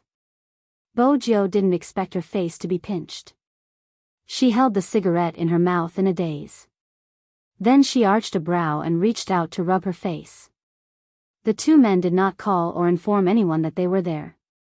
It was because the angle they were standing at was facing the glass window of the simple room. This made it easy for the people inside to observe the people outside. Zhao Sanbao definitely wouldn't let them stand in this position casually. As expected. Inside the simple room, a man with tattoos pulled open the blinds and looked at Bo Jiu and Bo Jiu. You still dare to bring someone here when the limelight is so close? They don't know anything. They're just two country bumpkins who have never seen the world. They can't imagine what we're doing.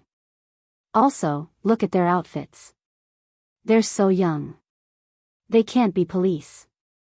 The tattooed man narrowed his eyes and put on his mask. He didn't say anything else. Unbeknownst to them, their conversation was being broadcasted to the crime squad. Zhao Sanbao would never have expected Bo Jiu to plant a small listening device on him the moment they first met. Now, there were more than 10 cars with police plates removed. They were waiting for the right time to act.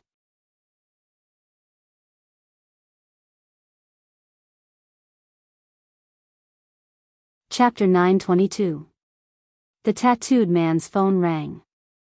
There was only one message on it. There's something wrong with the person in front of you. There's an ambush around. Hurry up and retreat. The tattooed man narrowed his eyes, his expression changing. He pulled Zhao Sanbao over, his gaze fierce. Zhao Sanbao didn't understand. The tattooed man inhaled deeply, patting his face lightly. Get the two brothers outside to come in, let's have a good talk. Since there was an ambush, he had to think of a way to save his life. It was safest to have one or two hostages. Zhao Sanbao didn't know what had happened. He was still saying, is it safe to let them in? What if they know something and go out and spread the news? Go get them. At this moment, the tattooed man didn't think Zhao Sanbao was being considerate. Instead, he felt that there was something wrong with his identity, which was why he didn't want innocent people to be implicated. Zhao Sanbao didn't mind, he walked out and waved towards them. Qin Mo threw the cigarette butt into the rubbish bin, his voice calm. There's something wrong. Indeed. Bo Jiu's gaze dimmed. The two of them stuffed a hand into their pockets, walking through the sand, looking suave. Zhao Sanbao was still thinking about how to get the goods. He hadn't expected his two underlings to enter. Someone locked the door behind them. Ka-cha.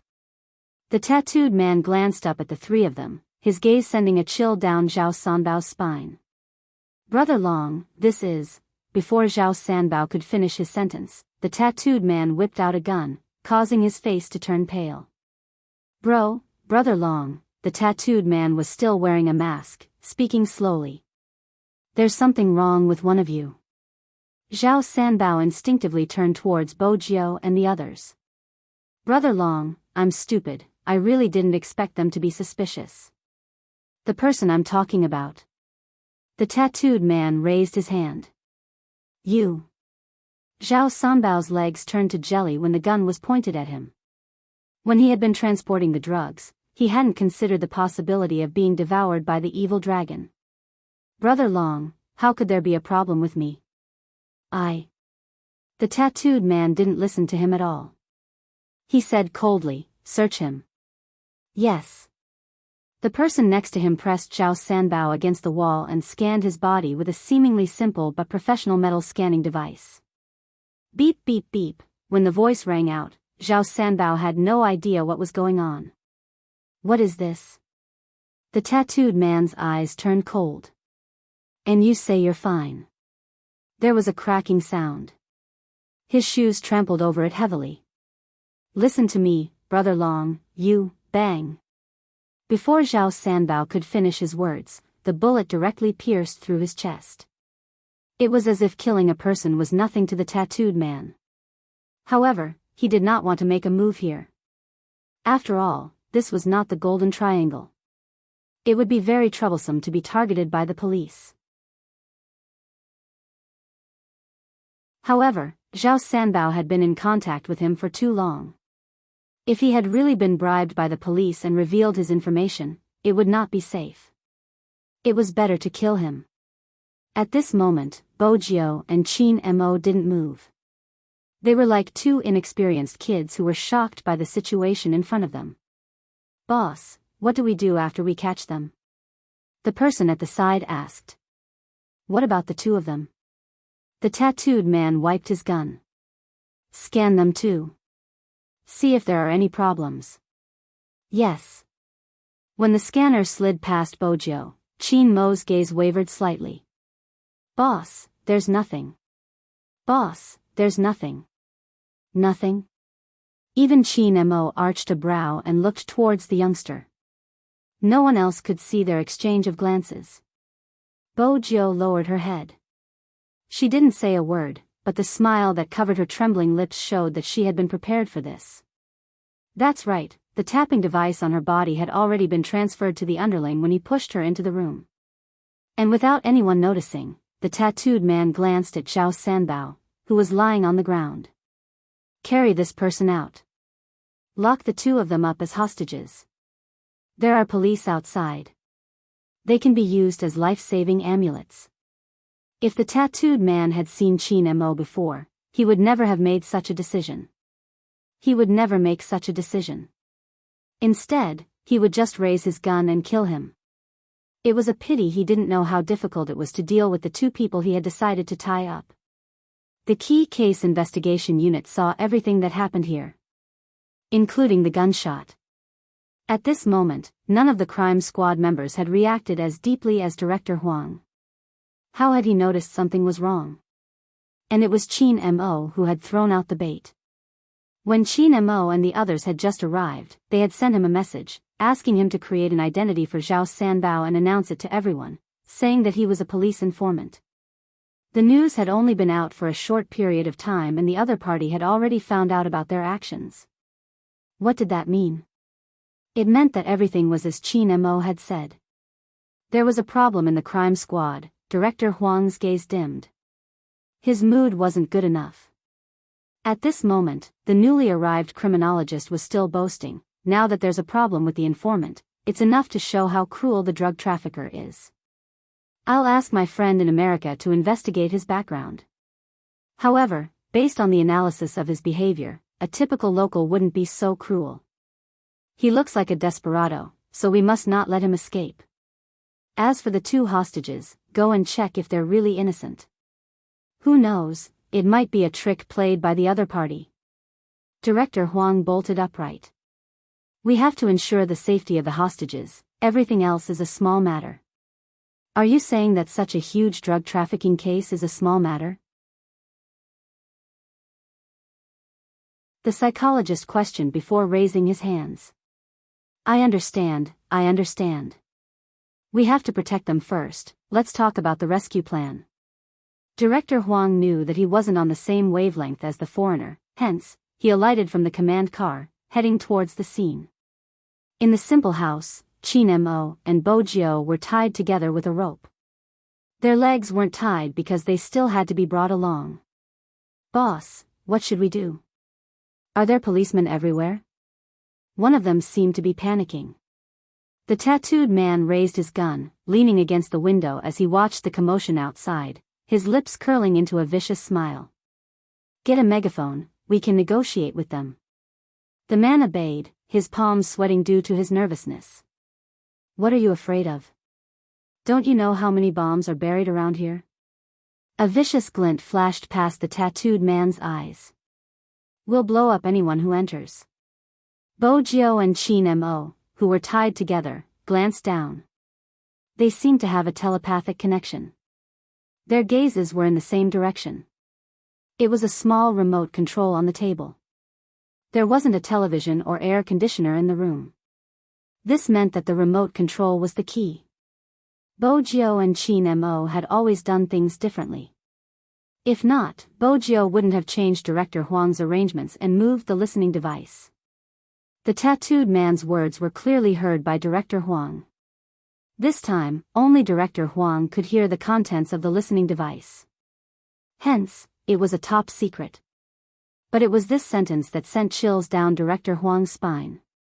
He immediately turned to the people who were about to rush in. Stop the mission, stand by. What's the situation? Director Huang, we have to hurry to save the hostages and catch the culprit. Time is of the essence. The new criminologist was dressed in a suit, looking out of place. Director Huang knew that there was a spy in the crime squad, but he couldn't reveal the fact that there were bombs in the construction site. Because once he revealed it, the other party would suspect young Master Qin and the youngster's identity. If they were hostages, there wouldn't be any danger.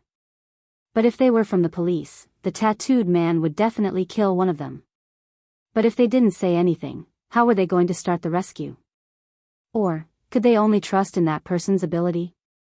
They weren't sure where the bombs were buried. But there were more than 30 workers at the construction site. Even if they wanted to evacuate, they would need time. The radius of the explosion couldn't be predicted. What was more worrying was the kindergarten beside the construction site. Director Huang reached out to grab the few strands of hair he had left. Report to the higher-ups, it's classified, I'll report the current situation to General Qin. They had to send the special forces over. Then they would choose a long-range kill. They needed a sniper. However, before Director Huang could pick up his phone, a special forces soldier dressed in camouflage jumped down from a Land Rover, carrying a long black bag on his back. Director Huang. You are? Director Huang couldn't remember such a person. The special forces soldier was a man of few words. Aardwolf, young Master Qin sent me over, I think Director Huang needs a sniper. With that, he reached his hand out, allowing Director Huang to take a look at his unit number. It was the lightning symbol. Only those in high positions would know what it meant. It was the symbol of the International Special Forces. Why was it here? Director Huang straightened his back, wanting to explain the situation. Aardwolf glanced sideways and said in a calm tone, I already know. I need you guys to lure the other party to the window during the negotiation. However, it depends on the situation. Young Master Qin said that this person is a very important breakthrough point. Try to capture him alive. I will act according to the situation. With that, Aardwolf tore open the bag. It was an inch-caliber sniper rifle. Under ideal circumstances, it could shoot a human head at a distance of 2,000 meters without any adjustments. Give the order. Director Huang, who had been robbed of the chance to speak, finally believed that Qin Mo had sent them over. But more importantly, how did he know the drug dealers were negotiating with the police? Ardwolf frowned, placing the rifle down. The window is too small, it will be difficult to stop them, we might not be able to kill them. Director Huang's face fell.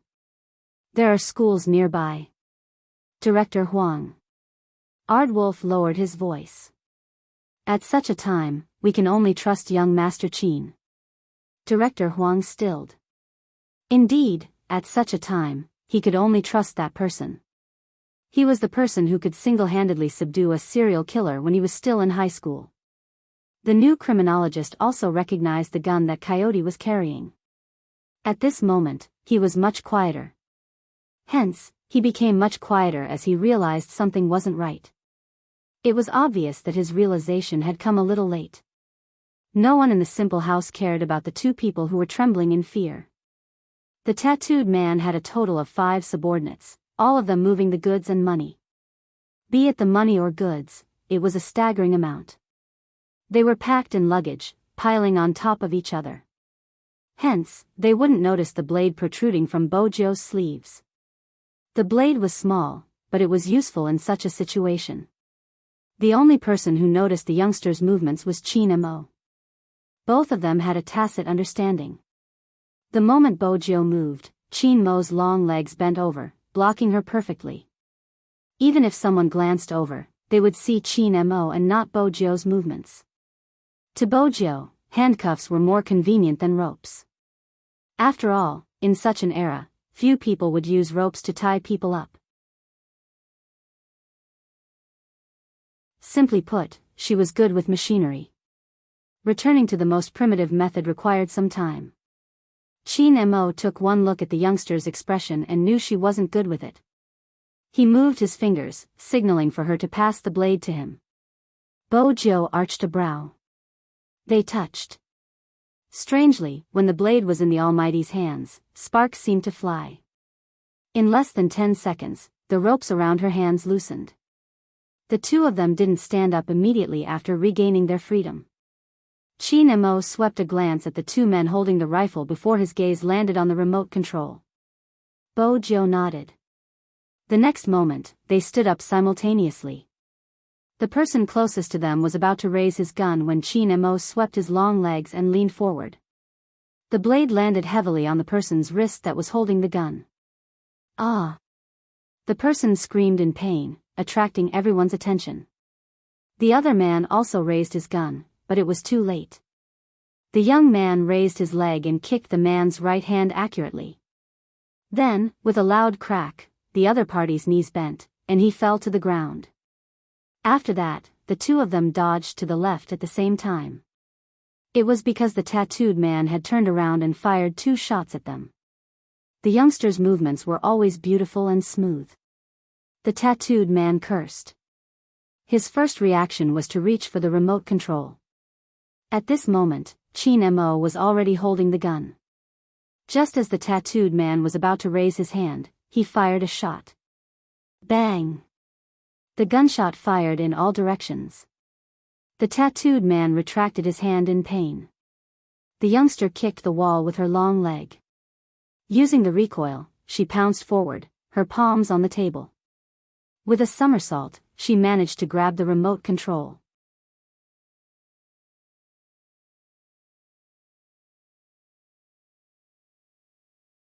Chapter 923.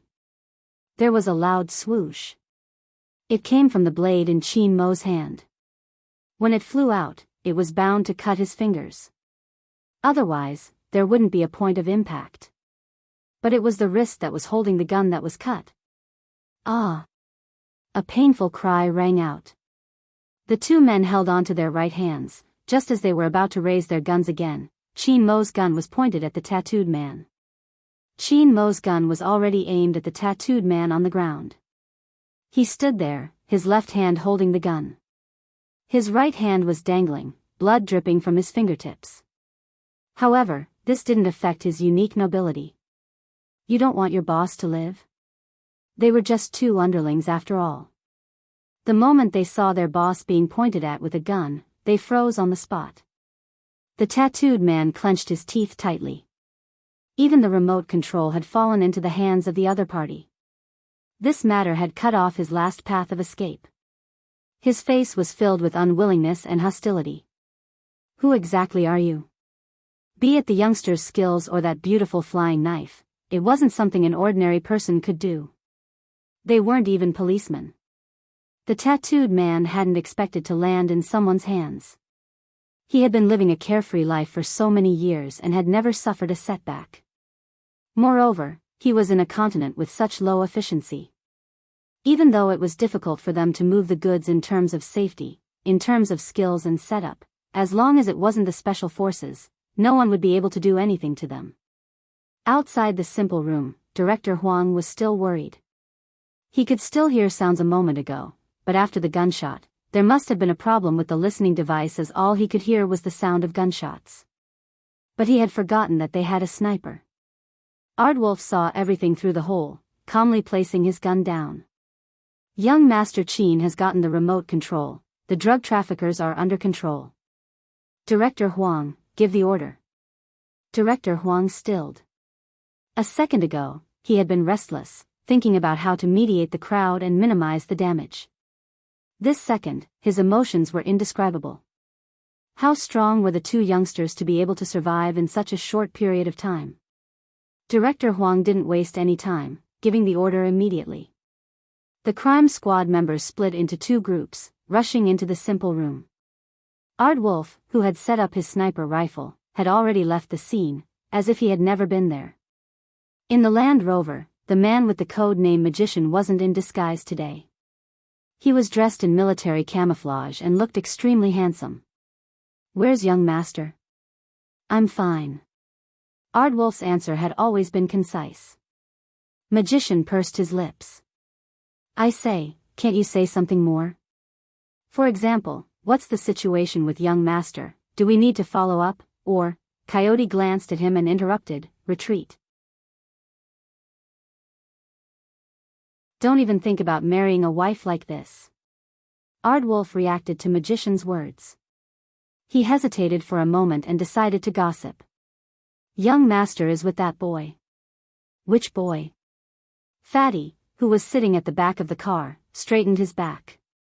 If he didn't stick his head out, no one would be able to tell that he looked different in his military uniform. Aardwolf glanced at the crowd with his indescribable eyes. That boy. Everyone understood this sentence. Fatty's neck stiffened. It can't be. Young master has already shown off his love to such an extent that he's even bringing little Spade when he's doing business. The atmosphere in the car was too quiet. After all, none of them had expected that the first person to be single would be their boss. Wasn't that desireless man destined to become a monk?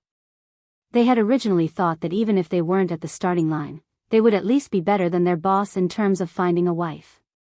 What was going on? Was young master really moved? On this side, the few old men were still sighing about the impermanence of the world. On the other side, the viciousness in the tattooed man's eyes became more obvious. He was determined to get an answer so that he could take revenge in the future. However, he didn't know that he wouldn't have any chance to take revenge in the future. After the key case investigation unit came in, they handcuffed all of them. The tattooed man looked at Qin Mo. Why? You dare to arrest me but don't dare to tell me your name? Qin Mo finally glanced at him, his tone calm. Is a loser worth telling me his name? With that, the tattooed man's face contorted in anger. Bo Jiu only had one thought. Why did he have to resort to violence? In the future, she would let the Almighty do it with his mouth.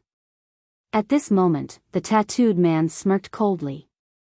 Do you really think that you have one? You are so arrogant just because you have the remote control.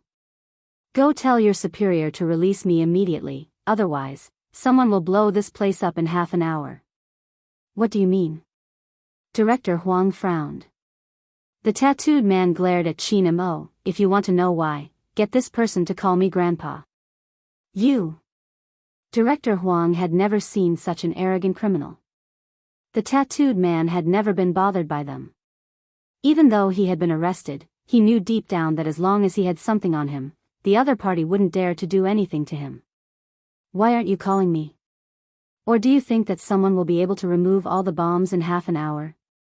The tattooed man was handcuffed, but he didn't seem to be bothered by the people in front of him. Even within their organization, there was someone who held a high position. What could these small fries do? To put it bluntly, the Chinese were no different from pigs in his eyes. But the next second, the tattooed man's gleeful expression disappeared. It wasn't because of anything else but the silver-haired youngster's light chuckle. It's just a remote control software and you want the Almighty to call you Grandpa? As expected, losers like to dream. With that, the tattooed man turned abruptly. The youngster had already removed the remote control. She was looking at him with a dark gaze, as though the malice in her eyes was stronger than his. But even so, the tattooed man wasn't completely afraid. You found out? Heh, seems like you aren't that dumb. But so what if you found out? This activation software isn't something that can be easily deciphered. Is that so? Bo Jiao stood up, stuffing a hand into her pocket. She glanced at him and smiled. That's a pity, I was fortunate enough to be one of the people who could decipher it. What? The tattooed man's expression changed, his eyes narrowing. His first reaction was disbelief. How was that possible? The program was created by that person. Unless he was one of the top 5 hackers in the world, it wouldn't be possible to decipher it. Huang, do you have a notebook? Bo Jiao hesitated for a long while before deciding to call Director Huang. She didn't call him little because she wanted to save Director Huang some face since there were so many people watching. Director Huang didn't seem to feel that the youngster was saving his face. He coughed heavily, his voice rough. Are you really confident? Director Huang had his considerations. This wasn't a small matter and he couldn't make a rash decision. The new criminal psychologist had his own plans as well. The remote control is very intricate. I think we should wait for a professional to come. What about the time? Qin Mo asked calmly. This made the man look over. Since there's no time, let's do as that desperado says. Mister, you probably don't understand, but I'm an expert in psychology. People like him will really do what they say, because in his eyes, human lives are nothing. It seems like there's someone who understands the situation. The tattooed man's lips lifted in delight. That makes things easier. Qin Mo didn't even glance over, turning towards Director Huang.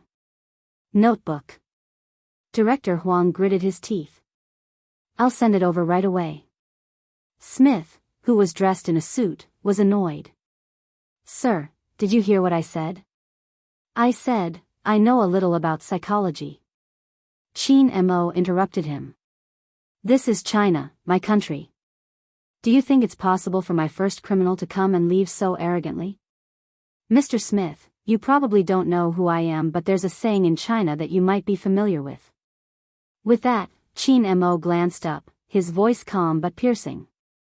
Those who offend China will be punished no matter how far they are. Smith choked on his words and didn't say anything. The people standing around were all Huaxia natives. Who didn't have some hot-blooded manliness? How could they let him go just like that? If they didn't take a gamble, they would be letting down their clothes. At this moment, Director Huang had a backbone. No matter what Mr. Smith said, he would treat it as bullsh*t. Smith didn't know what else to say. More importantly, the other party knew who he was, but he hadn't received any information about him.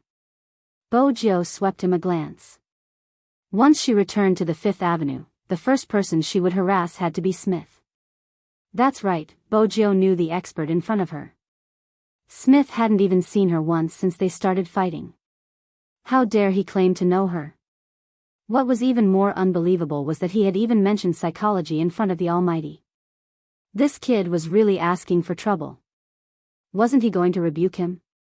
Bo Jiao chuckled lightly, taking a notebook from the crime squad.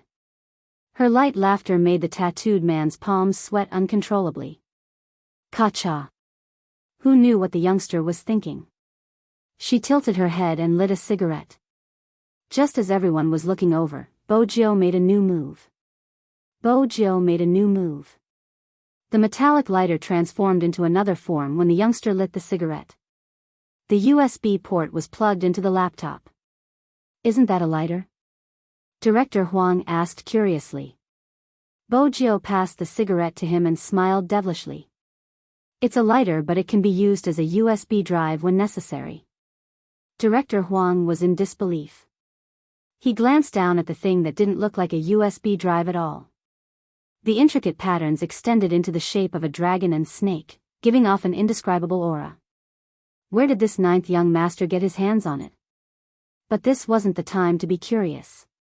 More importantly, he had to use the remote to hack into the other party's computer and destroy the software used to control the bomb. That was the only way for everything to be safe. But could young Master Jiu really do it? Director Huang had heard many ridiculous stories about the youngster in the past. One of the stories was about how the youngster had been sent to the hospital after chasing a man. Director Huang felt uneasy. No one knew what the outcome would be. Time was still moving. This meant that danger was approaching. It's useless. Do you think you can just find anyone who knows how to run a computer? The tattooed man's voice rose. Click, click, click. The rhythmic tapping of the keyboard seemed to be used to shut him up. It was extremely fast. It was so fast that the youngster couldn't even see the words on the screen. Countless chat boxes opened at the same time, as though they were working on something. The youngster continued to type while explaining, the program will leave traces of the other party's IP address. Use the surrounding computers to help me find them. Why? How? Director Huang had never seen anyone operate in such a manner, even as the director of the crime squad. The youngster lowered his lids. When his silver hair fell down, the corners of his lips curled up, revealing his canine teeth. It's simple. The speed of a computer depends on its operating memory. Take out all the memory and use it together. That way, it'll be fast. Oh, found it. Found it? Director Huang couldn't understand what had popped up, but there was indeed a chat box paused on the screen. The next second, the youngster's fingers flew across the keyboard as though she was playing Chopin. Her fingers danced across the keyboard, afterimages visible as she lifted her hands. She was like a diving eagle, nothing could stop her from invading and hunting. Right at this moment, the youngster paused, her beautiful brows arched. Director Huang started to panic. What is it? The other party has set up a special firewall, Bojo replied as she typed.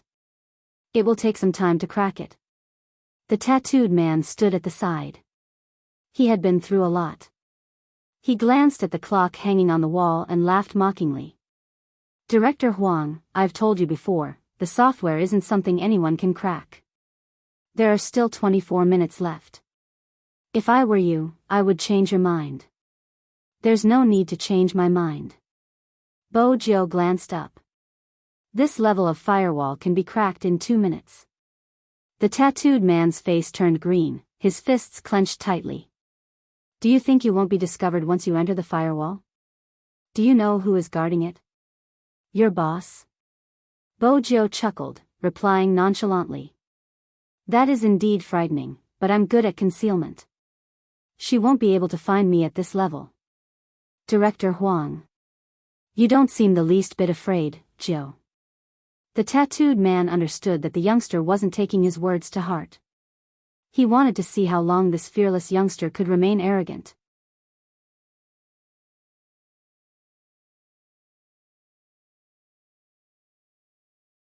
Chapter 924. The atmosphere in the simple room became especially tense with the sound of the keyboard. It was like a race against time. Everyone knew that the most important thing to do in order to infiltrate the other party's computer was to finish what they wanted to do before the other party noticed. Which meant that she had to be fast. Not only did she have to be fast, but she also had to avoid the trap set up by the firewall. Director Huang watched as the youngster's fingers changed positions continuously. The screen seemed to have transformed into a regional network. The regional network was densely packed with defensive red lines, forming one checkpoint after another. All Bojo had to do was to pass through the defenses without being discovered. The youngster's silver hair fell, her eyes dark. She didn't just have to type in the code, she also had to dodge. In reality, this was an opportunity for her. A chance to lock down the other party's base. But that would expose her intrusion. Hence, Bojo didn't check the region, instead, she flew towards the hard drive. Found it, the youngster replied calmly. The tattooed man glanced up abruptly, his lips turning pale. That's impossible. Nothing is impossible. Bojo typed in a few codes to destroy the hard drive before pressing the spacebar. Director Huang watched as the other party's hard drive appeared on the screen. This was remote control, wasn't it? 1 minute. Bojo glanced at the time displayed at the side. The software required time to destroy, and once discovered, the firewall would be reactivated and it would take a lot of effort to attack. This meant that this minute was crucial. The tattooed man clenched his fists, breaking into a smile. You will definitely be discovered. Do you think it will be that easy? It seemed as though he was trying to prove his words. Suddenly, the laptop in Bojo's hand started beeping. The alarm caused everyone's heart to skip a beat. This is... Director Huang's expression changed. The tattooed man laughed heartily. Once the software is destroyed, the host computer will react and hunt down the intruder. I believe that since you know computers, you should be able to understand what I'm saying. Anyone could understand his words, even those who didn't know how to use computers. Director Huang placed his hand on the edge of the table, his brows furrowed as though he was trying to come up with a solution. Smith let out a long sigh. It seems like the god of fate isn't on our side. Director Huang, this isn't the time to be stubborn. Safety is the most important thing. If an explosion were to happen here, not only me, even you, as the person in charge of this case, would be fired. I haven't finished my game yet. What are you yelling for? She didn't even lift her head as she continued to tap on the keyboard, gesturing for them to look at the screen. The strange thing was that the destroy bar that had paused for a moment actually started working again. This is impossible. You should have been discovered. Otherwise, the alarm would not have rung earlier. The tattooed man's eyes widened. That's impossible. Bojo remained expressionless. Indeed, it was discovered, but it was the other IP addresses I set up. The firewall blocked those IPs as well. When your boss cleared those IPs, it would be enough for me to destroy the program. Didn't I tell you that I'm an expert in concealment? The tattooed man did not believe that such a technique existed. However, in the apartment on the other side of the computer. When the girl discovered that the IP address had been invaded, she sneered. Her fingers were flying, and after quickly eliminating one, she was about to teach the other party a lesson. However, he discovered that another attacking IP had appeared. The girl's eyes darkened, and she began to change her target. However, when she went over to clear it away, she discovered that it was just a remnant shadow. It was like a shadow clone in a game. He had clearly struck the other party's shadow, but when he finally reacted, he realized that he had only struck the other party's shadow. No one knew where the real person was hiding. At the end of the day, it was all because of the young man's amazing hand speed and hacking skills. The installation bar was running bit by bit, and it had already reached 90%. This number caused the tattooed man to shut his mouth. He had a strong build, but at this moment, his eyes were trembling as he thought about the possibilities. How could this be? No one should be able to break through boss's defense system. At this moment, Bojo's left hand paused. This meant that the hunt was over.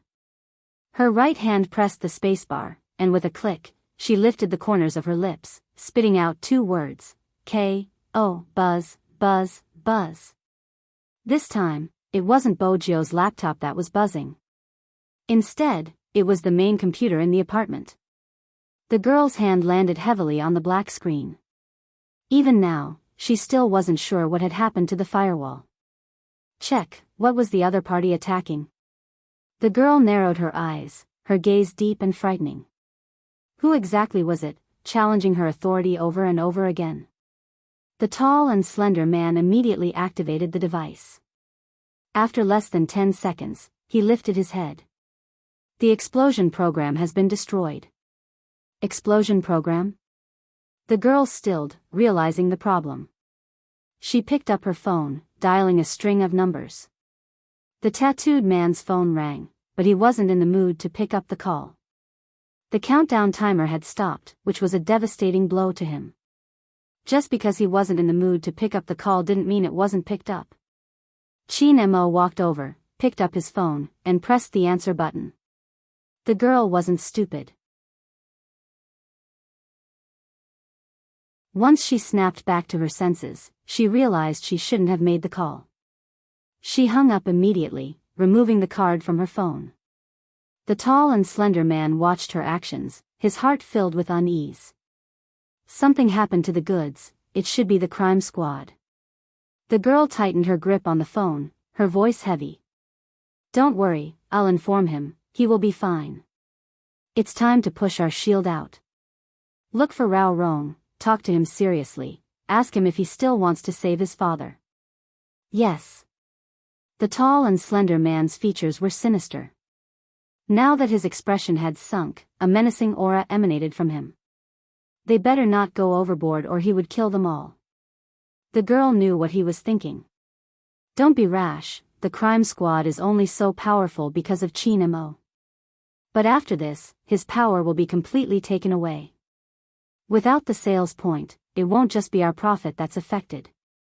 But we have to find out who exactly is messing with my business. The countdown timer stopped. Inside the simple room, the tattooed man glared at Bojo. Who exactly are you? A high school student. The youngster stood up, stuffing a hand into her pocket, a devilish smile on her face. You don't have to call me Grandpa, Daddy will be teaching you a lesson for free. You. The tattooed man's face contorted when he heard the term, Daddy. He wanted to retaliate but was stopped by the crime squad members behind him, pulling him into the police car. At this moment, Smith seemed to be in deep thought. Bojo paused for a moment. She thought that the other party had some information about her and would suspect her. Unexpectedly, he laughed, looking at her. You are really lucky, Z definitely isn't on the other side of the firewall. If he was there, you would have been caught long ago. But luck is also a part of victory. I wonder if you are interested in joining us and becoming one of my subordinates? Smith wasn't bad looking with his blue eyes. He looked at her affectionately since he was a fan of Oriental dolls. In his eyes, Bojo's looks were flawless. He believed that no one would reject such a good offer. Bojo stretched lazily, her voice calm. I'm not interested. With that, she reached out to grab his wrist. She lowered her head, looking at something.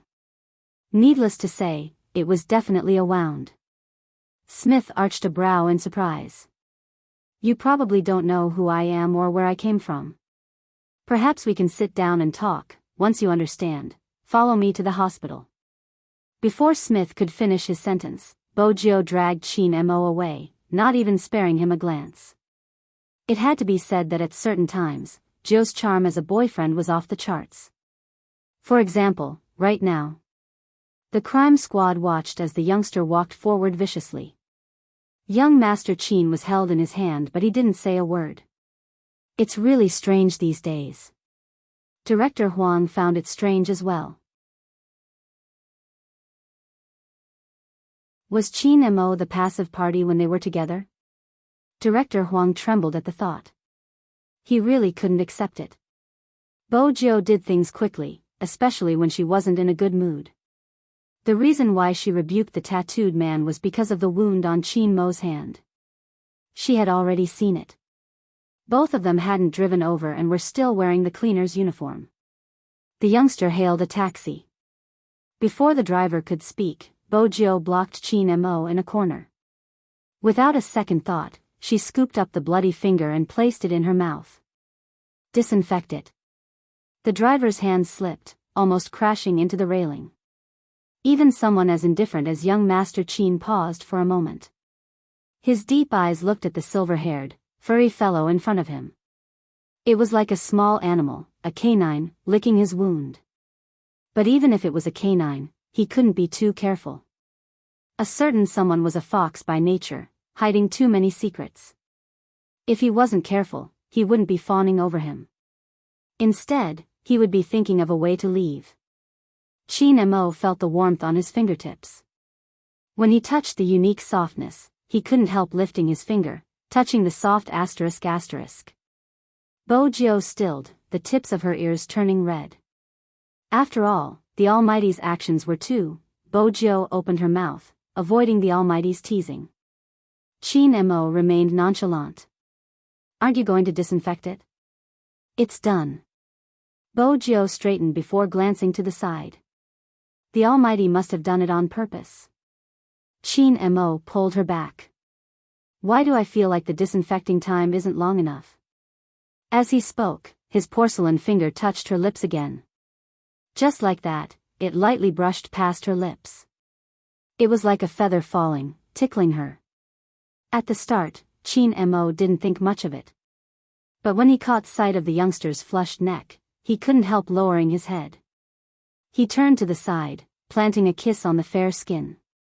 Then, he slowly slid down. Bo Jiao trembled, unable to react in time. A wave of numbness washed over her. When Qin Mo kissed her, he would even consider the angle. With the board in the way and his body turned sideways, the driver in front couldn't see what was happening behind him. This was convenient for him. It was convenient for him to pull her into his arms and to bully her viciously. The neck, behind the ears, and the back were the most sensitive places for young girls when they were growing up. Qin Mo chose these places as well. His thin lips slid along her neck, sometimes touching it with the tip of his nose. No matter what, it could make one's whole body go numb as if they had lost all their strength. Her body wouldn't be able to withstand the teasing of an expert like Qin Mo at her age. Bo Jiao's ears turned redder as his hands entered her clothes. It was so red that it looked as though blood would drip from them. Qin Mo noticed it too, but he had never imagined that there would be a day when he would enjoy looking at someone's ears so much. They had originally been like white jade, a beautiful arc, but now, they were slowly changing color. There was an indescribable allure to them. Qin Mo's eyes dimmed, his breath inching over, landing on the back of her ears. His voice was low and raspy. Come back with me tonight. Bo Jiao shuddered again. She pushed him away and adjusted her breathing. The Almighty was using his charm, she couldn't fall for it. The warmth in Qin Mo's eyes was extinguished a little as he watched her actions. Then he heard the youngster say, "Not tonight, I have something to do later." His deep eyes turned towards Bo Jiao, his gaze deepening. All right. Qin Mo knew better than anyone else that he couldn't force her too much. He had many ways to make a certain someone go back with him, but if she wasn't willing to do it, then it would be meaningless. But there were some things that made him even more certain. The youngster in front of him didn't seem like the young master of the Fu family or a high school student. But there was nothing wrong with the information. Where exactly was it that he hadn't thought of? Qin Mo paused. Perhaps he should go through the information on the Fu family again, especially a certain someone's daily habits. What exactly was the reason for such a drastic change in a person? He was sure it wasn't a split personality. He was a psychiatrist and he had asked about the hospital she had stayed in previously. Everything was normal. But here came the problem. Hacking skills could be self-taught, but how was it possible to react on the spot? And, why did she always want to leave him? Was there someone more important waiting for her? You're tuning into the Dreamy Love Stories YouTube channel. Don't forget to subscribe and join us on this journey to catch the most captivating stories.